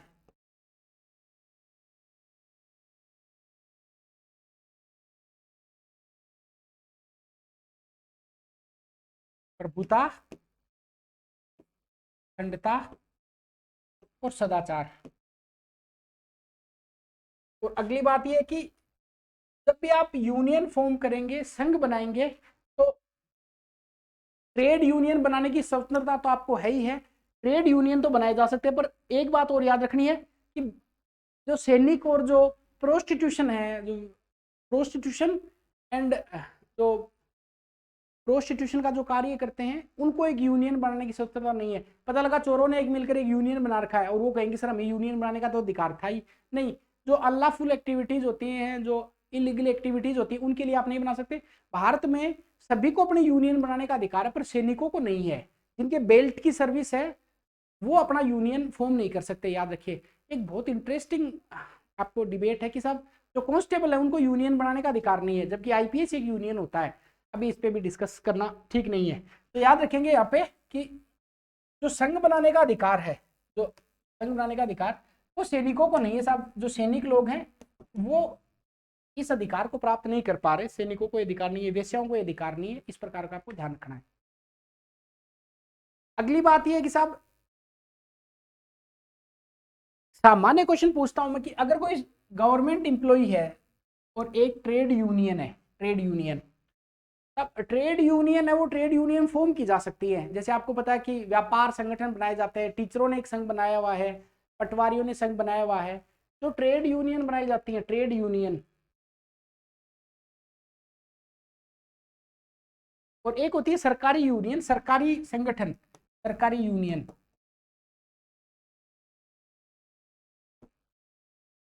यहां पे देखो क्या लिखा हो, बहुत एक है इंडस्ट्रियल डिस्प्यूट एक्ट है, वो आरजेएस की एग्जाम में आपको पढ़ना पड़ता है जब आप न्यायाधीश की एग्जाम देते हैं। तो डिस्प्यूट एक्ट में लिखा हुआ है कि साहब यहाँ के जो भी कर्मचारी होते हैं वो इस अनुच्छेद का आधार लेकर 19 फर्स्ट और ग का आधार लेकर हड़ताल कर सकते हैं। जबकि पीछे मैंने आपको क्या बताया कि हड़ताल करना 19 के अंतर्गत नहीं है, पर ट्रेड यूनियन हड़ताल कर सकती है। मतलब ये साहब जो कर्मचारी हैं, जो श्रमिक हैं, कार्मिक हैं या व्यापारी वर्ग है, ये हड़ताल कर सकते हैं, पर हड़ताल करना 19 के तहत आपको अधिकार नहीं है। ट्रेड यूनियन यहाँ पे हड़ताल का अधिकार उनको दिया गया है, ट्रेड यूनियन को, व्यापारिक जो संघ बनाए गए उनको, ठीक है। साथ ही साथ में जो गवर्नमेंट के जो सर्वेंट होते हैं वो हड़ताल नहीं कर सकते। और सुप्रीम कोर्ट ने क्या कहा इंटरेस्टिंगली कि अगर लास्ट ऑप्शन बचा है कि भाई अब हड़ताल करनी पड़ेगी तो हड़ताल की जा सकती है। ये बहुत सारे पेज पढ़ते हैं सुप्रीम कोर्ट के, सुप्रीम कोर्ट ने कहा कि इसको लास्ट ऑप्शन के रूप में लिया जा सकता है। लास्ट ऑप्शन, अधिकार नहीं है आपका ये, इसको लास्ट ऑप्शन के रूप में यूज किया जा सकता है। अब सरकार के पास भी तगड़ा हथियार है। जैसे ही आपने हड़ताल करी, डॉक्टरों ने हड़ताल कर दी, तो एक ESMA अश्मा लगा दिया जाता है, मतलब एसेंशियल सर्विस मेंटेनेंस एक्ट होता है एक। शायद आप इन बातों को पता नहीं समझ पा रहे हैं, नहीं समझ पा रहे हैं। जो गवर्नमेंट के जो एम्प्लॉय होती है, सरकारी जो कर्मचारी होते हैं, ये 1968 का आपको पता है, कोविड वगैरह में शायद ऐसा यूज भी किया होगा, या फिर जैसे डॉक्टर हड़ताल पे चले गए तो सरकार इस लॉ का पालन करवा लेगी उससे। इसमें लिखा गया essential service of maintenance act, इसके तहत आपको गिरफ्तार किया जा सकता है अगर आप अपने काम नहीं करेंगे तो। बात समझ में आ गई ना? तो ये आपको ध्यान रखना है। क्या सीखे इससे? 19 फर्स्ट ग से आपको ये बात समझ में आएगी साहब, किसी भी व्यक्ति को संघ बनाने का अधिकार तो है, और उस पर 3 प्रतिबंध लगाए गए हैं। संघ बनाने का जो अधिकार है वो ओबीसी बात है कि 2 भागों में अपन बांट लेते हैं। एक सामान्य जो लोग जिनको सभी को संघ बनाने का अधिकार है, और एक सैनिकों को संघ बनाने का अधिकार नहीं है। जो संघ बनाएंगे उनमें जो ट्रेड यूनियन वाले उनको हड़ताल का अधिकार है इंडस्ट्रियल डिस्प्यूट एक्ट के तहत, जबकि जो सरकारी कर्मचारी उनको ये अधिकार नहीं है। सुप्रीम कोर्ट ने कहा लास्ट ऑप्शन के रूप में काम में ले सकते हो। हड़ताल आपने कर दी तो फिर एसेंशियल सर्विस मेंटेनेंस एक्ट 1968 का एक एक्ट है। अब आप ये नहीं कहोगे हमारा हड़ताल करने का अधिकार है, इस अधिकार से ऊपर ये एक्ट है, ठीक। कौन सा? Asma, essential service maintenance act. आपने हड़ताल करी, सरकार ने एस्मा लगा दिया और सबको गिरफ्तार करके ले आए कि कौन होते हो तुम हड़ताल करने वाले। एसेंशियल सर्विस मेंटेनेंस एक्ट, इसका मतलब कुछ बहुत एसेंशियल जो सर्विस होती है। अब डॉक्टरों ने हड़ताल कर दी, इधर जैसे टीचर्स ने हड़ताल कर दी, इधर बिजली के कर्मचारियों ने हड़ताल कर दी, तो देश में फिर व्यवस्था खराब हो जाएगी ना, क्योंकि लाइट खत्म होगी, लाइट नहीं आ रही है, मरीजों का इलाज नहीं हो रहा है, बच्चों को स्कूल कॉलेज सारे बंद हो गए, तो फिर देश में तो क्योस फैल गया ना। तो सरकार इस एक्ट का प्रयोग करके और सबको जबरदस्ती काम पे बुला लेती है, सरकारी कर्मचारियों को। ट्रेड यूनियन के लिए ऐसा कुछ है नहीं। इसके बाद हुआ 97वां संविधान संशोधन। इसी में एक बात और है, 97वां संविधान संशोधन 2011 का 2012 में लागू हुआ, 97वां संविधान संशोधन। इस 97वें संविधान संशोधन से वैसे संविधान में तो बहुत सारी बातें जोड़ी गई, उसकी तो बात अपन बाद में करेंगे कभी, पर इसके तहत 19 फर्स्ट जो ग है इसमें लिख दिया कोऑपरेटिव सोसाइटी, सहकारी संघ, कोऑपरेटिव सोसाइटीज, सहकारी संघ बनाना व्यक्ति का मूल अधिकार है।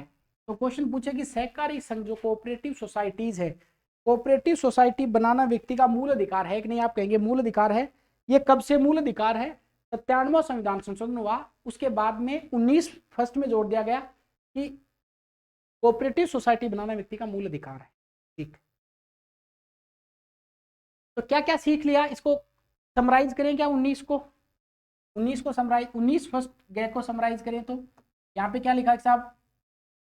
आपको, आप संघ बना सकते हैं, यूनियन बना सकते हैं, जैसे टीचर ने बना लिया, पटवारियों ने बना लिया, तो पर किस कौन नहीं बना सकता? सैनिक नहीं बना सकते, बाकी सारे लोग, सैनिक और वेश्याओं को छोड़कर, और बाकी सभी अपना यूनियन बना सकते हैं।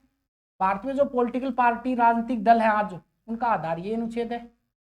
ठीक है, साथ में हड़ताल के मामले को लेकर क्या बात है? हड़ताल के मामले को लेकर दो बातें हैं। जो ट्रेड यूनियन वाले हैं, ट्रेड यूनियन वाले, वो इंडस्ट्रियल डिस्प्यूट एक्ट के तहत हड़ताल, उनको अधिकार है, हड़ताल कर सकते हैं वो। जबकि जो सरकारी कर्मचारी हैं, उनके पास अधिकार तो नहीं है, पर सुप्रीम कोर्ट ने कहा कि लास्ट ऑप्शन के रूप में वो हड़ताल कर सकते हैं। ये हड़ताल कर देंगे तो बदले में सरकार इश्मा लगा देगी। 1968 का लॉ है, essential service of maintenance act. इसके बाद एक बात और रखी कि 97वां संविधान संशोधन हुआ, तो 97वें संविधान संशोधन लिख दिया कि जो सहकारी संस्थाएं ये बनाने में आपका अधिकार होगा। ये हो गया 19 फर्स्ट के। अब 3 अधिकार साथ देते हैं। 19 फर्स्ट की बात करें तो यहाँ पे अपन लेंगे घ, यहाँ पे लेंगे ड़, और यहाँ पे लेंगे छ छोड़ रहे, 31 में बात करेंगे छ। घ में क्या है? अब ये छोटे हैं। घ में क्या? घूमने का अधिकार, घूमने का। कहाँ पे घूमने का? अपने देश के अंदर, देश के अंदर। पर एक जनजाति का नाम है आपको रखना कि अंडमान निकोबार द्वीप समूह है। वैसे और ट्राइब एरिया भी हो सकते हैं, पर अंडमान निकोबार का जारवा जनजाति, और भी बहुत सारी जनजाति रहती है जारवा जनजाति। जैसे एक थोड़े दिनों पहले एक शायद अमेरिकन नागरिक थे, वो सेंटलीज द्वीप पे गए, वहां पे लोगों ने उनको मार दिया, तो मार दिया, उनको जेल में थोड़ी डालेंगे। उनकी कल्चर अलग है, संस्कृति को प्रोटेक्शन करने के लिए इस पे आपको पता है कि साहब 2 प्रकार के प्रतिबंध भी हैं। इस पर भी 2 प्रकार के प्रतिबंध है, इस पे भी 2 प्रकार के प्रतिबंध हैं।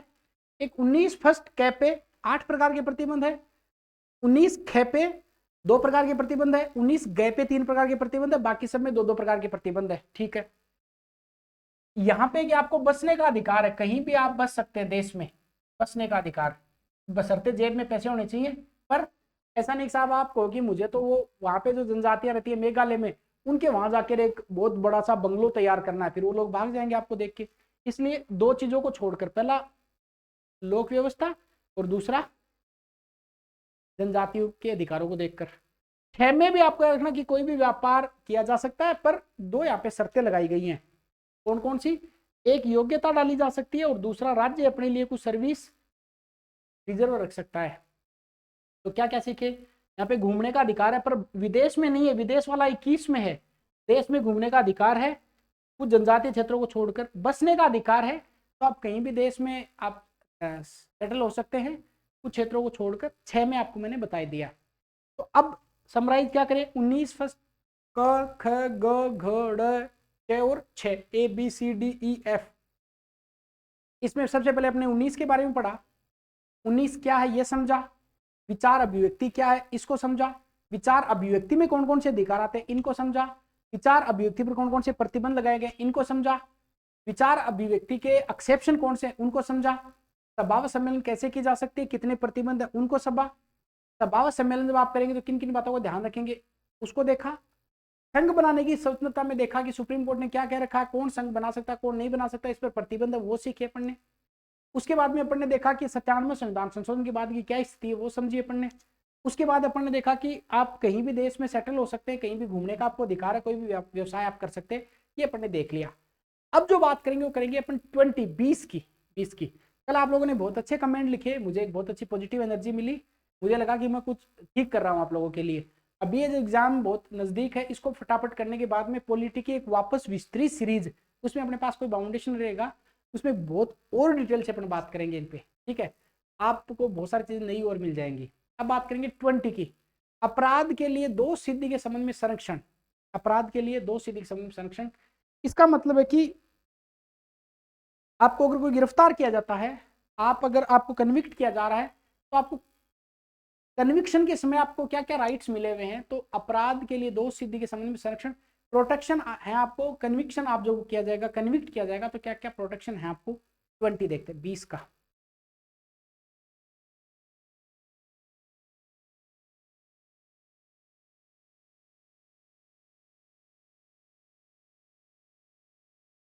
अपराध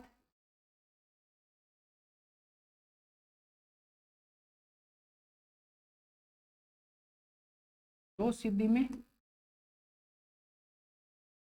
संरक्षण।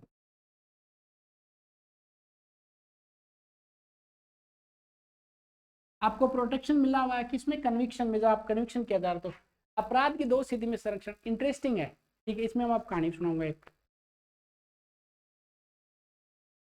अगर आपको गिरफ्तारी की बात बाद में बोलेंगे, पहले देखो उल्टा संविधान में 20 में क्या लिखा हुआ, आपको पहले सजा सुनाएंगे, 22 में आपकी गिरफ्तारी करेंगे। तो पहले सजा सुनाते हैं फिर गिरफ्तार करते हैं, तो 22 में गिरफ्तारी याद रखना, कंफ्यूज आते हैं कि 20 में या 22 में। यहाँ पे कि आपको सजा सुनाने की बात है और वहां पे गिरफ्तारी की बात।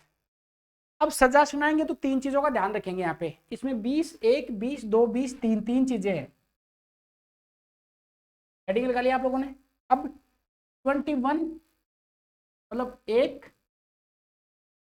2 और 3। वन में ये लिखा हुआ है कि पहली बात तो है कि आपातकाल के टाइम ये मूल अधिकार कभी निलंबित नहीं होगा, तो ये आपातकाल में भी रहेगा। आपको बता दिया था 15, 16, 19, 29, 30, माफी चाहते हैं 20, 21, आपातकाल के टाइम ये मूल अधिकार रहेगा। दूसरा, ये भारतीयों के लिए भी है और विदेशियों के लिए भी है, ठीक है।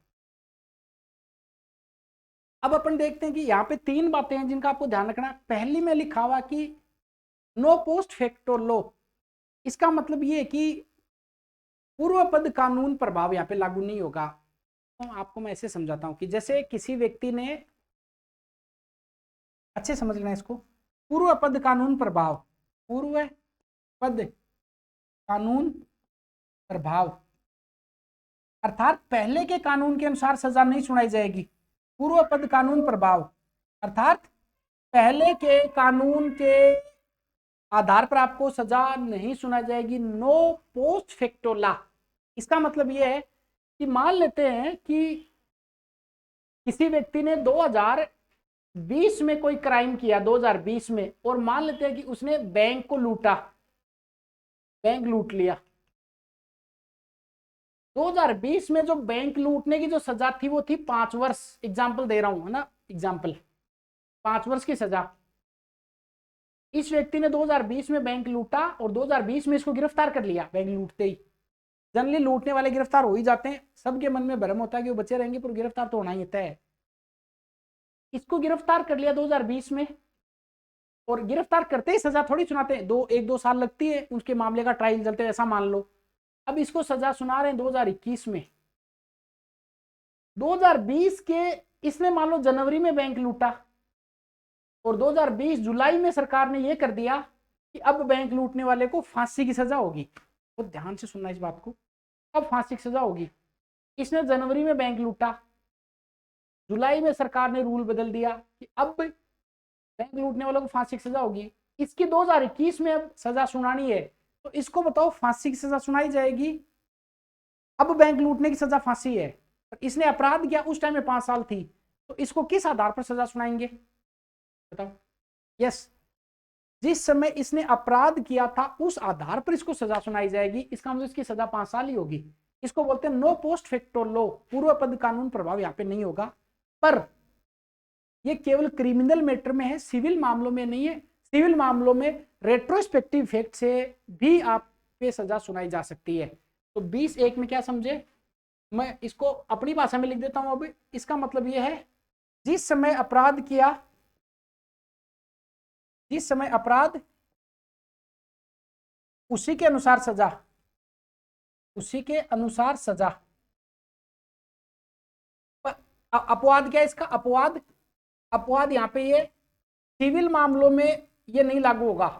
सिविल मैटर में कोई, जैसे कोई प्रॉपर्टी का कोई विवाद है, कोई प्लॉट का विवाद है, उसमें ये लागू नहीं होगा। उसमें जिस समय कानून होगा उसके अनुसार सजा सुनाई जा सकती है। ये केवल क्रिमिनल मैटर पर है। क्रिमिनल जो मामले होते हैं उनमें ये प्रावधान किया गया क्रिमिनल मैटर पर। क्लियर हो गया, ठीक है। दूसरे में है no double jeopardy, no double jeopardy, no double jeopardy. इसका मतलब दोहरा दंड, दोहरे दंड से संरक्षण, दोहरे दंड से संरक्षण।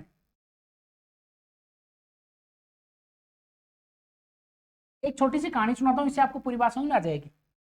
दोहरे दंड से संरक्षण देखिए,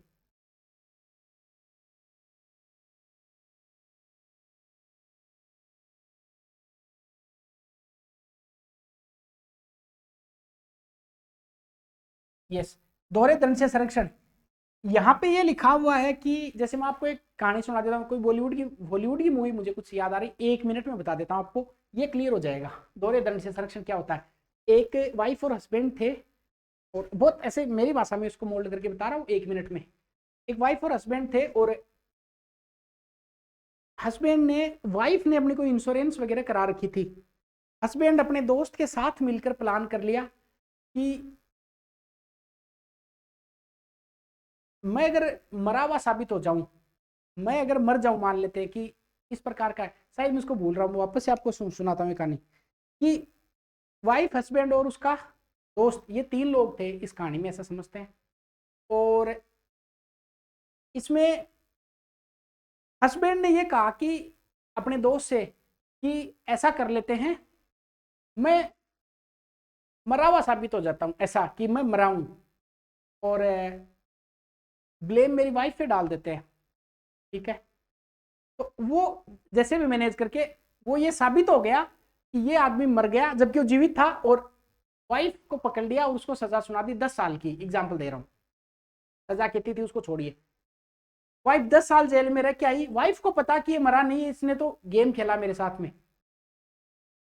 वाइफ जब जेल से छूट के आई तो उस आदमी को मार दिया, अपने हस्बैंड को।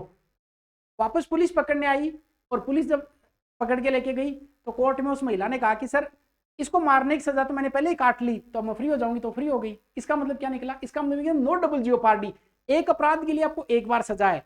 चाहे उस महिला ने अपराध किया नहीं था, पर अपराध करने से पहले सजा काट ली, तो अपराध कर दिया तो उसको अब सजा नहीं होगी। बात समझ में आई क्या कुछ कहानी? इसका मतलब है कि no double jeopardy, no double jeopardy का मतलब होता है कि आपको एक अपराध के लिए एक बार सजा सुनाई जाएगी। तो क्या लिखेंगे? एक अपराध एक बार सजा, एक बार सजा। ये बात हो गई नो डबल जियोपार्डी की। पर इसका भी एक अपवाद है, जैसे आप सरकारी कर्मचारी हैं और आपने स्कूल में किसी बच्चे को थप्पड़ मार दिया और वो बच्चा बेहोश हो गया या डेथ हो गई, जो भी हुआ, तो एक सजा तो आपको कोर्ट सुनाएगा, पर एक सजा आपका डिपार्टमेंट भी तो सुनाएगा आपको नौकरी से बर्खास्त किया जाएगा। इसका मतलब आप ये नहीं कर देंगे कोर्ट में आगे कि सर मुझे तो पहले ही सजा सुना दी मेरी स्कूल ने ना, कोर्ट की सजा अलग होगी, स्कूल की सजा अलग होगी। तो डिपार्टमेंट जो है, यहाँ पे जो विभाग है, आपको विभाग अलग से सजा सुना सकता है, विभाग अलग से सजा, डिपार्टमेंट अलग सजा सुना सकता है आपको। तीसरी बात है वो ये बताई गई है कि नो सेल्फ इंक्रिमिनेशन। फर्स्ट क्या? No post facto law, second क्या? No double jeopardy, and third क्या है? No self incrimination. इसका मतलब होता है स्व अभिप्रेरण, स्व अभिशंसा, स्व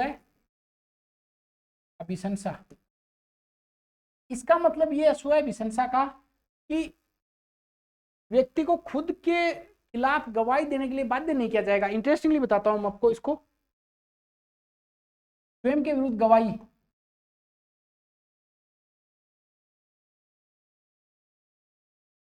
इसका मतलब क्या? देखिए, जैसे आपको पुलिस पकड़ के ले गई किसी मामले में, आपको लग रहा है झूठा ही फंसा रहे हैं, और आपको लगता है कि मैं इनको नहीं बताऊंगा तो ये ऐसे झूठ नहीं बोलूंगा तो ये पिटाई करेंगे।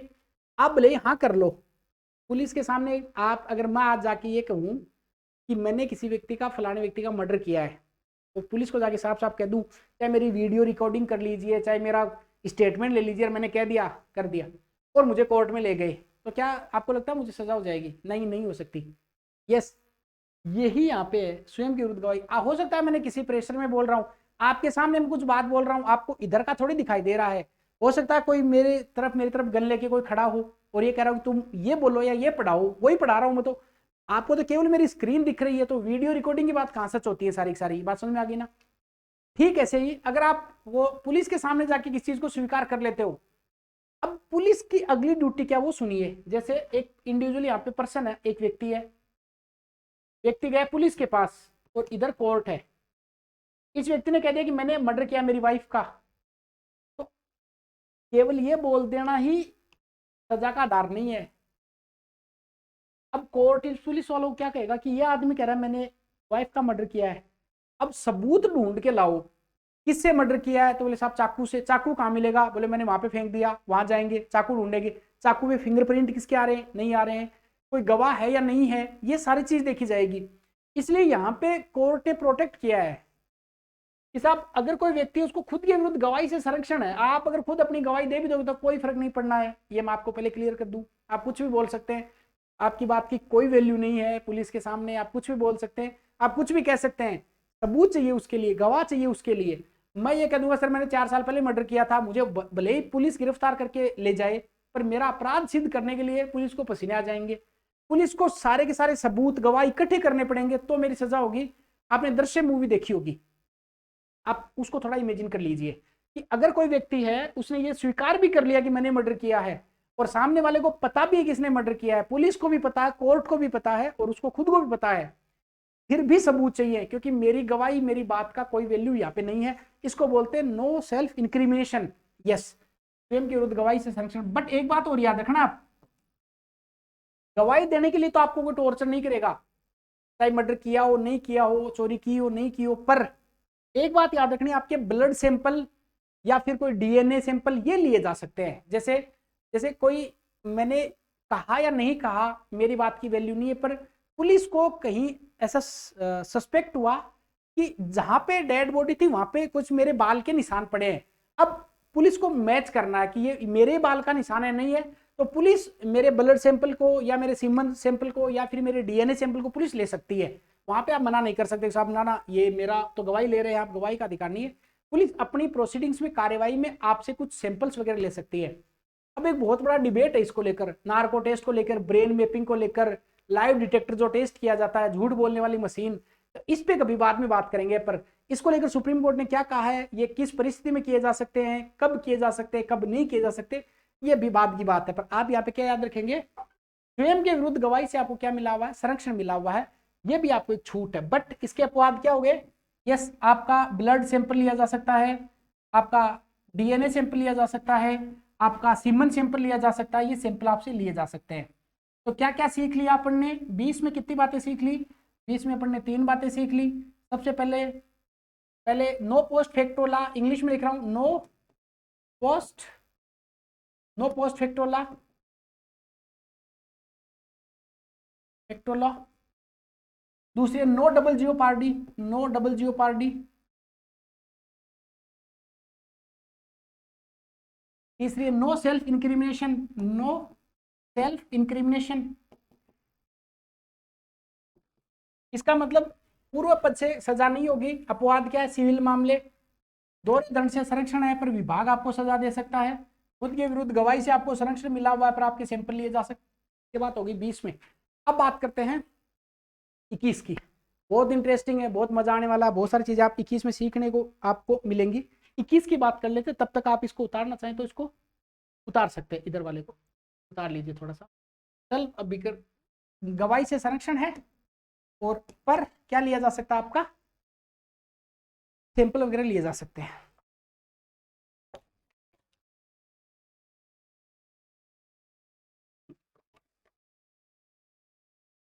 इसके बाद अपन बात करेंगे 21 की, बहुत बहुत इंपॉर्टेंट है। सुप्रीम कोर्ट में दो ही राइट्स को लेकर बहुत सारे डिबेट्स हुई हैं, एक 19 को, एक 21 को। यहाँ पे अपन पढ़ेंगे जीवन का अधिकार, राइट टू लाइफ। बहुत सारी चीजें आप सीखेंगे, बहुत सारे डाउट्स आपके क्लियर होंगे इसमें।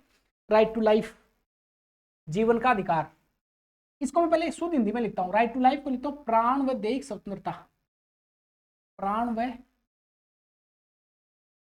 दैहिक स्वतंत्रता।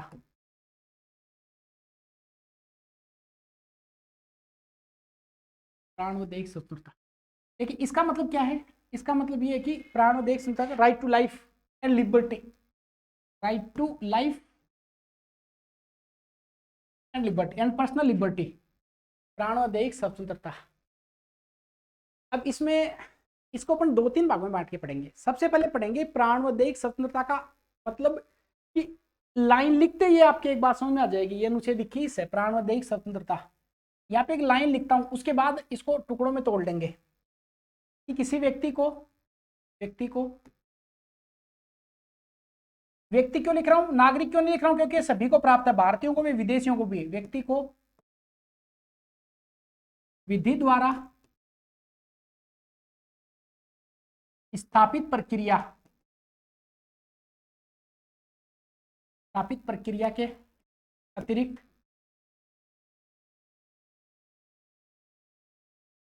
एक बात हो गई है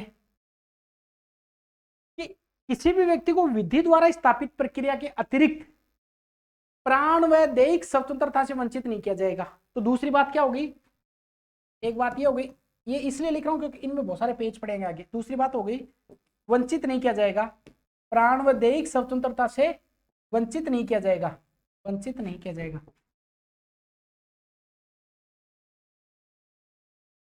ठीक है साहब, कि किसी भी व्यक्ति को विधि द्वारा स्थापित प्रक्रिया के अतिरिक्त प्राण और दैहिक स्वतंत्रता से वंचित नहीं किया जाएगा।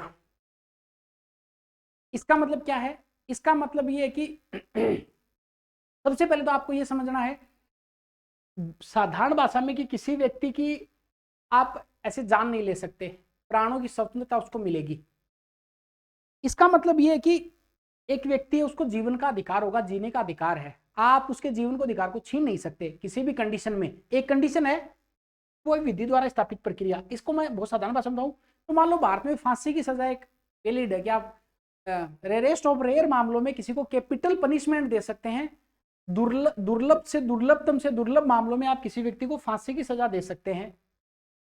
इसका मतलब है कि सबसे पहले आपको समझना कि विधि द्वारा स्थापित प्रक्रिया क्या है, उसके बाद समझेंगे कि प्राण व दैहिक स्वतंत्रता का मतलब क्या है, उसके बाद में AK गोपालन केस, इंदिरा और मनेका गांधी केस समझेंगे, इसके बाद में संथारा क्या है इसके बारे में समझेंगे, इसके बारे में समझेंगे अरुणा सांगवान का मुद्दा क्या है, इसके बाद में फांसी की सजा और बच्चन सिंह राज्य का मामला समझेंगे। थोड़ा बड़ा पर इंटरेस्टिंगली आपको कई सारी चीजें आपको सीखने के काम में आएंगे। देखिए पहले समझना है इसमें कि विधि द्वारा स्थापित प्रक्रिया क्या है। तो मैं 2 बातें यहाँ पे इधर लिख रहा हूं, विधि द्वारा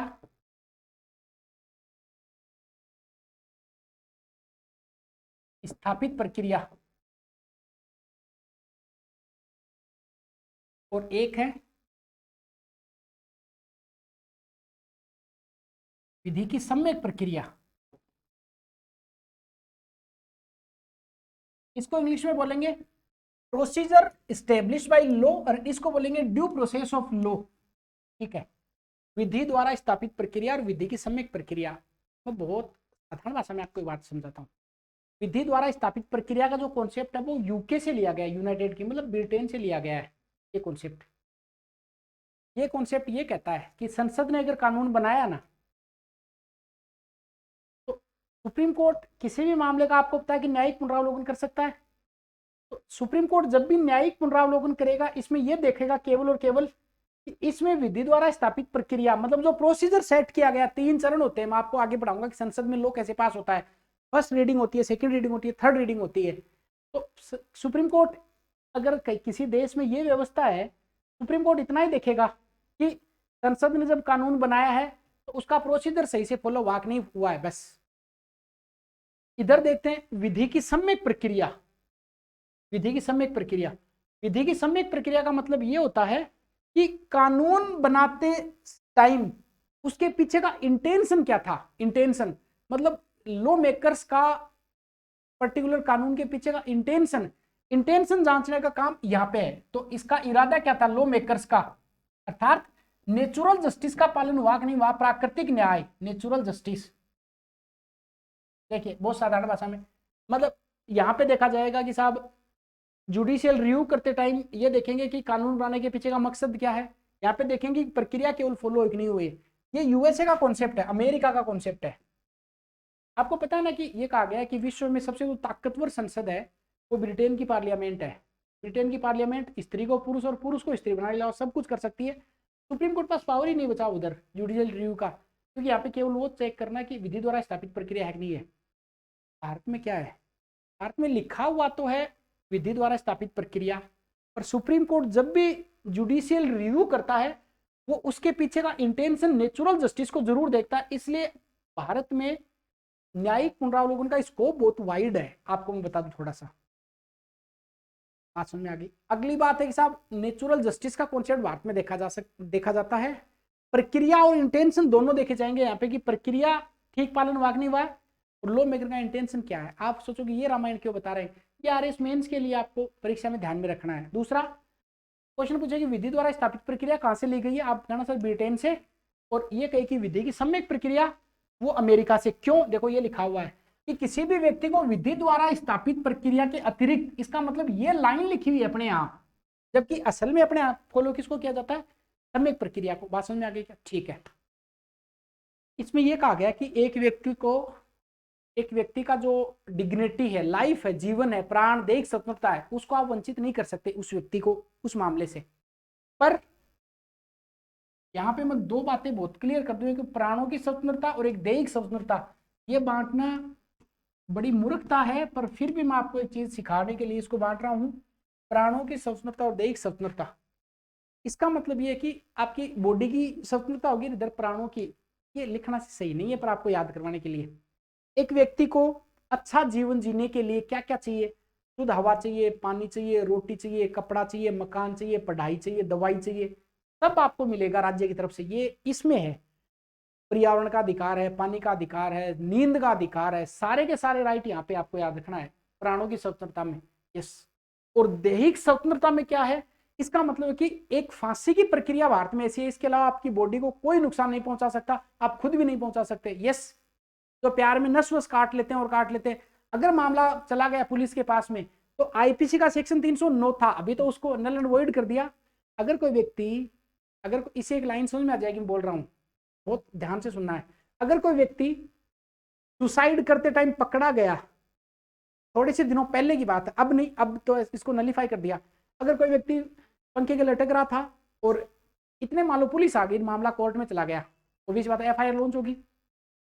या कोई ट्रेन की पटरियों पे था, वैसे पटरी पे घूमना भी अपने आप में क्राइम है रेलवे अधिनियम के तहत, अभी अपनी तिलों की भाषा की बात नहीं करते। कोई व्यक्ति लटक रहा था, पुलिस आगे पकड़ लिया, कोर्ट में ले गए, तो 1 साल जेल की सजा थी। यस, हंसी आ रही होगी, पर हाँ, क्योंकि जीवन के अधिकार में मरने का अधिकार नहीं है, बोलने के अधिकार में, चुप रहने का अधिकार था, या जीवन के अधिकार में आप मर नहीं सकते। इसका मतलब आपका जो खुद का शरीर है आपका भी नहीं है। हाँ, अभी सुप्रीम कोर्ट ने आईपीसी सेक्शन 309 को नलीफाई कर दिया कि ये थोड़ा ठीक नहीं है, मर रहा है और उसको आप जेल में डाल रहे हो, ऐसा ठीक नहीं है, यूं ठीक है। अब दैहिक स्वतंत्रता का मतलब है कि आपकी बॉडी को कोई नुकसान नहीं पहुंचा सकता, आप खुद भी नहीं। यस, इंटरेस्टिंग बात है। तो प्राणों की स्वतंत्रता में क्या क्या आएगा, जो आपको सब कुछ दिखाई देता है वो इसमें आएगा। आपको कोई कहे कि रोटी का अधिकार कहां पे, आप कहना सर 21 में है। अच्छा जीवन साथी, शादी का अधिकार, विवाह का अधिकार। अब कोई ये मत बोलना कि सर मेरी हो नहीं रही तो ये फिर मैं कोर्ट में जा सकता हूँ क्या, वो नहीं। मतलब आप जिसको आप पसंद करते हैं उससे आप शादी कर सकते हैं। आपको पता ना जो कोर्ट मैरिज होती है, अब बहुत सारे डिबेट हो जाएगी इसको लेकर, क्लास वैसे बहुत लंबी हो गई। जैसे जो कोर्ट मैरिज करते हैं, जो अब आपको पता है कि कोर्ट मैरिज अगर किसी ने कर रहा है तो बस, अगर लड़की की एज पूरी है, लड़के की पूरी है, उसके बाद दुनिया की कोई ताकत आपको रोक नहीं सकती। इवन आप पुलिस में डीजीपी मान सकते हैं, एसपी मान सकते हैं, तो बहुत छोटे लेवल के आदमी हो गए, मतलब छोटा एक हायरार्की में छोटे हो गए, मुख्यमंत्री, प्रधानमंत्री, कोई कितना भी दम क्यों ना लगा दे, यस, आप अपने पसंद के जीवन साथी शादी करेंगे तो करेंगे ही, उसको कोई रोक नहीं सकता। यस, बशर्ते लड़की और लड़का दोनों अपनी सहमति से कर रहे हूँ। बात समझ में आ गई ना। शादी का अधिकार भी 21 में आएगा, सोने का अधिकार भी 21 में आएगा। जो कुछ आपको परीक्षा में दे, ये अधिकार कहाँ पे बोलना, 21 में है। समझ में आ गया ना, 21 में। प्राणों की स्वतंत्रता यहाँ पे, दैहिक स्वतंत्रता यहाँ पे, ऑक्सीजन का अधिकार यहाँ पे, पानी का अधिकार यहाँ पे, रोटी का अधिकार यहाँ पे, सोने का अधिकार यहाँ पे, अच्छा जीवन साथी चुनने का अधिकार यहाँ पे। एक लंबी लिस्ट चाहो तो मैं उसको भी अवेलेबल आपको करवा दूंगा। सारे सारे अधिकार यहाँ पे हैं। और यहाँ पे है कि केवल कैपिटल पनिशमेंट, फांसी की सजा के अलावा आपको कोई भी व्यक्ति अपने अधिकार से वंचित नहीं कर सकता, ये आपकी बॉडी रहेगी। इसको लेकर 2 केस हुए, उनकी बात अपन कर लेते हैं। एक हुआ एक के गोपालन केस, 1950 का केस है, एक के गोपालन, एक के गोपालन, एक के गोपालन। देखिए एक चीज और मैं आपको यहीं पे रोक के कहता हूँ, देखिए अगर आपको सब सच में अच्छा लगता है, ये बोलना बहुत गलत होता है वैसे, क्यों बोलना ऐसा, अच्छा लगेगा वो तो अपने आप ही देख लेगा। अच्छा अपने आप ही लिख देगा, पर फिर मैं आपको याद करा देता हूँ। क्लास को स्टॉप कीजिए भी, और एक कुछ अच्छा आपको लगता है कि कुछ अच्छा पढ़ा रहे तो एक अच्छा जरूर लिख दीजिए, बस इतना ही है। आपके पास 10-20 सेकंड का समय है, चाहे मैं रुक जाता हूँ। बहुत अच्छा आप लिखेंगे तो अच्छा लगेगा मुझे, ठीक है।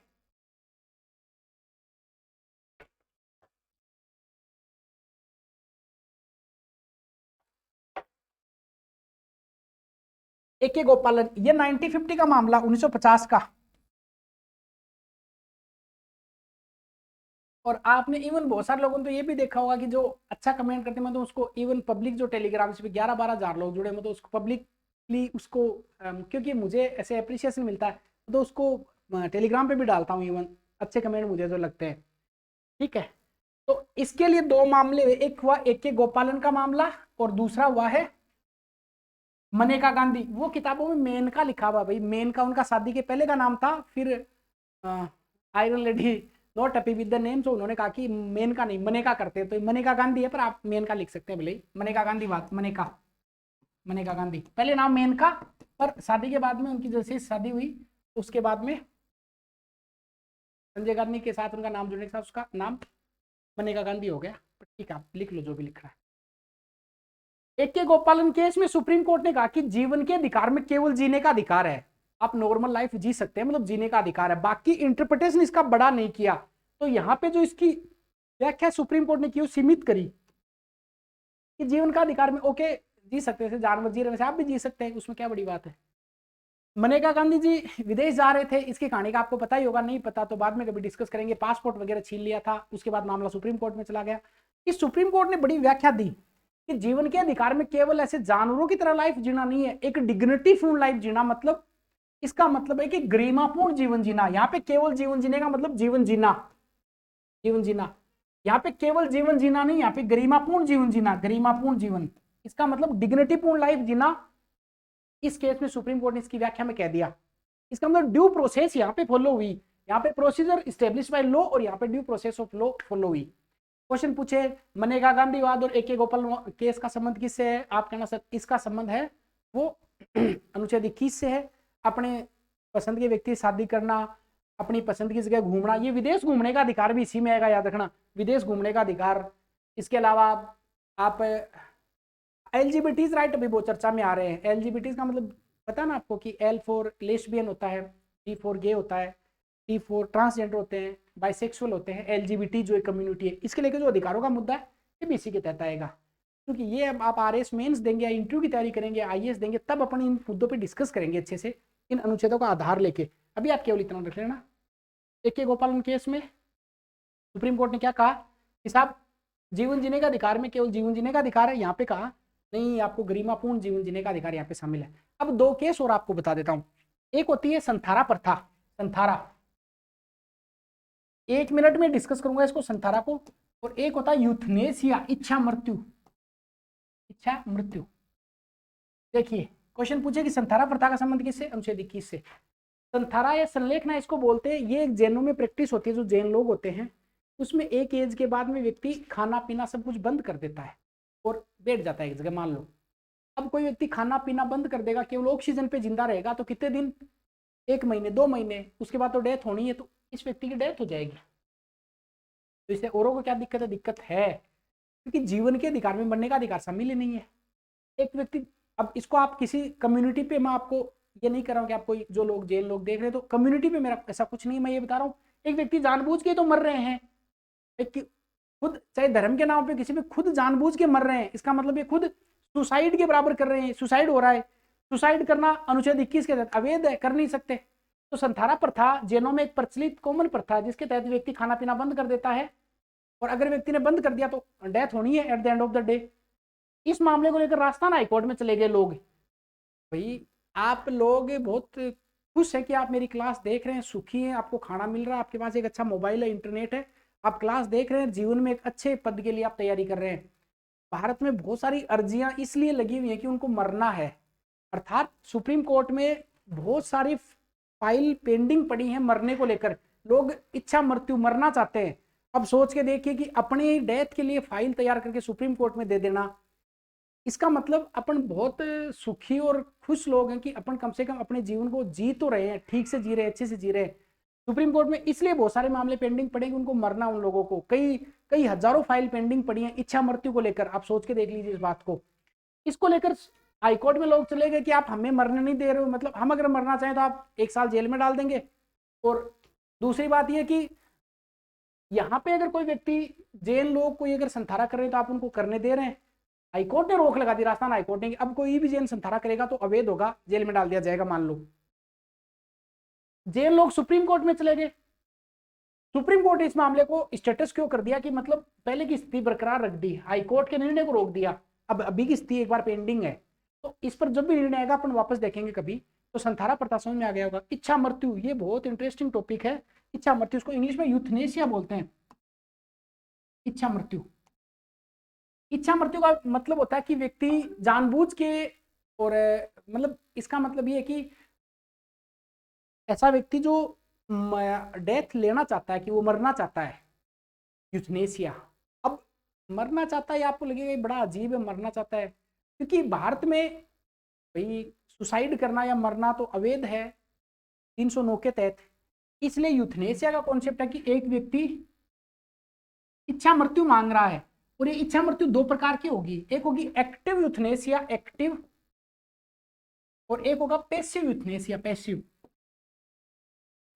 अगर मान लेते हैं कि कोई व्यक्ति है वो हॉस्पिटल में भर्ती, आईसीयू में है, और पता लगा कोमा में, कई सालों से कोमा में। और पता ना आपको, एक अरुणा सांगवान का मामला आया था, बड़ा फेमस डिबेट हुआ। अरुणा सांगवान जी की नेचुरल डेथ हुई थी, पर उसमें इस डिबेट को वापस जिंदा कर दिया, और बहुत सारे सुप्रीम कोर्ट में केसेस फाइल हुए इच्छा मृत्यु को लेकर। सुप्रीम कोर्ट की डिबेट आई, सुप्रीम कोर्ट के वर्डिक्स आए, निर्णय आए। सुप्रीम कोर्ट ने लास्ट में कहा कि यस, एक्टिव इच्छा मृत्यु का मतलब होता है कि मान लेते हैं कि कोई व्यक्ति हॉस्पिटल में भर्ती है, और वो व्यक्ति अभी प्रूव हो गया कि ये व्यक्ति अब कभी जिंदा नहीं होगा, मतलब वापस से ठीक नहीं हो पाएगा, इसी स्थिति में रहेगा, कोमा में है, जीवन भर कोमा में रहेगा। तो एक व्यक्ति के साथ में बाकी सारे लोगों का जीवन खराब हो रहा है, उसके घर वालों को। कोई एक व्यक्ति अपना, कोई परिवार का नियरेस्ट डियरेस्ट 5 दिन हॉस्पिटल में भर्ती होता है, अपन कितने परेशान हो जाते हैं। अरुणा सांगवान मेरे हिसाब से 27 साल तक हॉस्पिटल में कोमा में रहे, और उनके जो फ्रेंड दोस्त थे वो उनकी बताओ उनकी केयर कर रहे थे। अब इससे बड़ी बात और क्या हो सकती है। तो जो एक्टिव यूथनेसिया है, एक्टिव यूथनेसिया, इसमें बाहर से कोई इंजेक्ट कर दिया जाता है। जैसे मान लो मैं कोमा में चला गया और मुझे लगा कि मुझे, मेरे घर वालों को लगा, इसकी स्टेज मैं समझाऊंगा कि आदमी अब वापस कभी ठीक नहीं होगा, तो बाहर से कुछ इंजेक्ट करवा दिया जाता है, जहर का इंजेक्शन देना, कुछ भी। इसको एक्टिव यूथनेसिया बोलते हैं। इच्छा मृत्यु, मेरी डेथ हो जाएगी। भारत में एक्टिव यूथनेसिया को अभी अनुमति नहीं है। यस, पैसिव यूथनेसिया का मतलब होता है मैं वेंटिलेटर पे हूं, मेरे मास्क लगा रखा है, ऑक्सीजन मिल रही है, और अब ऐसा है कि साहब मेरा ऑक्सीजन का मास्क हटा देंगे तो मेरी डेथ होनी है, ओबीसी बात है। मुझे बाहर से कुछ नहीं दिया, जो लाइफ सपोर्ट थे उनको हटा लिया। इसको बोलते हैं पैसिव यूथनेसिया।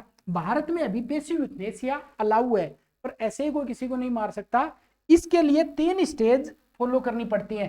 भारत में पैसिव यूथनेसिया के लिए 3 स्टेज फॉलो करने पड़ते हैं। पहला, अनुमति, खुद तो दे नहीं सकता, उसके घर वालों की अनुमति ली जाएगी, नियरेस्ट डियरेस्ट की।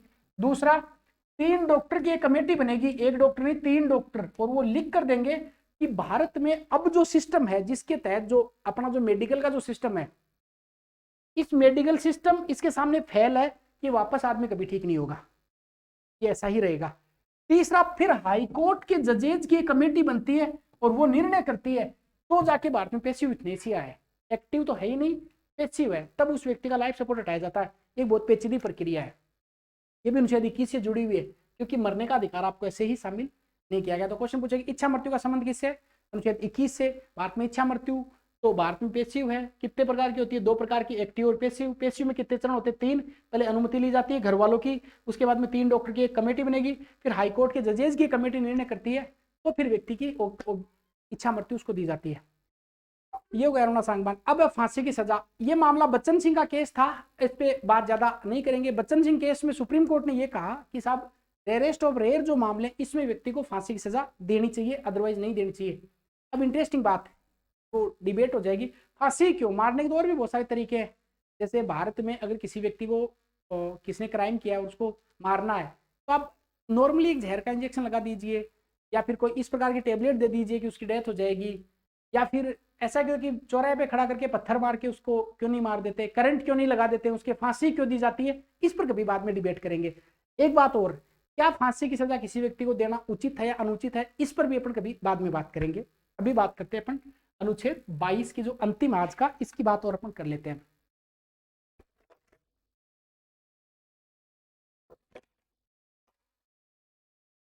एक रह गया छोटा सा 21 क। 21 क में शिक्षा का अधिकार, शिक्षा का अधिकार, ये आपको पता है साहब 86वां जो संविधान संशोधन हुआ, 86वां संविधान संशोधन, इस संविधान संशोधन के तहत 86वें संशोधन के तहत राइट टू एजुकेशन, शिक्षा का अधिकार जोड़ा गया। मूल अधिकार में 21 के यहाँ पे लिख दिया साहब 6 वर्ष से लेके और 14 वर्ष तक के बच्चे शिक्षा प्राप्त करेंगे, इनका अधिकार होगा। इसके लिए आपको पता है कि एक नीति निर्देशक तत्व है 45 की बात करी, एक मूल कर्तव्य इसको मैंने आपको पढ़ा दिया उसकी बात करी, और यहाँ पे एजुकेशन की बात करी 6 वर्ष के 14 वर्ष तक के बच्चों को। अब बात करते हैं अनुच्छेद 22। अनुच्छेद 22 यहाँ पे गिरफ्तारी के संबंध में संरक्षण, गिरफ्तारी के संबंध में संरक्षण, कि अगर किसी व्यक्ति को गिरफ्तार किया है उसको क्या क्या संरक्षण मिलेगा, इसमें अपन क्या क्या पढ़ेंगे वो आपको बता देता हूं। सबसे पहले अपन देखेंगे कि साहब एक व्यक्ति को ऑर्डिनरी मामलों में गिरफ्तार किया है तो उसको क्या क्या छूट मिलेंगी। एक व्यक्ति को प्रिवेंटिव डिटेंशन के तहत अगर गिरफ्तार किया है तो कैसे गिरफ्तार किया जा सकता है, गिरफ्तारी में उसको क्या क्या संरक्षण मिला हुआ है, साथ ही साथ में भारत में कौन से प्रिवेंटिव डिटेंशन लॉ बने हुए हैं, ये बात अपन करने वाले हैं। मेरे हिसाब से क्लास बहुत ज्यादा लंबी हो जाएगी तो अपन ऐसा कर लेते 22, 23, 24, 25 से 28 कल की क्लास में अपन कर लेंगे। पर 22 में आपको थोड़ा सा बस ब्रीफली आप पढ़ के आए तो थोड़ा पढ़ सकते हैं। गिरफ्तारी के संबंध में संरक्षण किस प्रकार से मिला हुआ है, और साधारण गिरफ्तारी होती है वो कैसे होती है, प्रिवेंटिव गिरफ्तारी होती है वो कैसे होती है, निवारक निरोध क्या है, कौन कानून बना सकता है, निवारक गिरफ्तारी होती किसे, कितने दिनों के लिए होती है, अपन कल की क्लास में अपन देख लेंगे क्योंकि आज वैसे ही बहुत ज्यादा लंबी क्लास हो गई है। तो अपन ऐसा करते हैं कल की क्लास में इसको देख लेते हैं। तब तक के लिए आप सभी को बाय। और एक ही बात है, अगर अच्छा लगता है और लगता है किसी को और स्प्रेड करना चाहिए तो आप किसी को और बता सकते हैं और एक अच्छी बात नीचे लिख सकते हैं। चलिए मिलते हैं अपन नेक्स्ट क्लास में।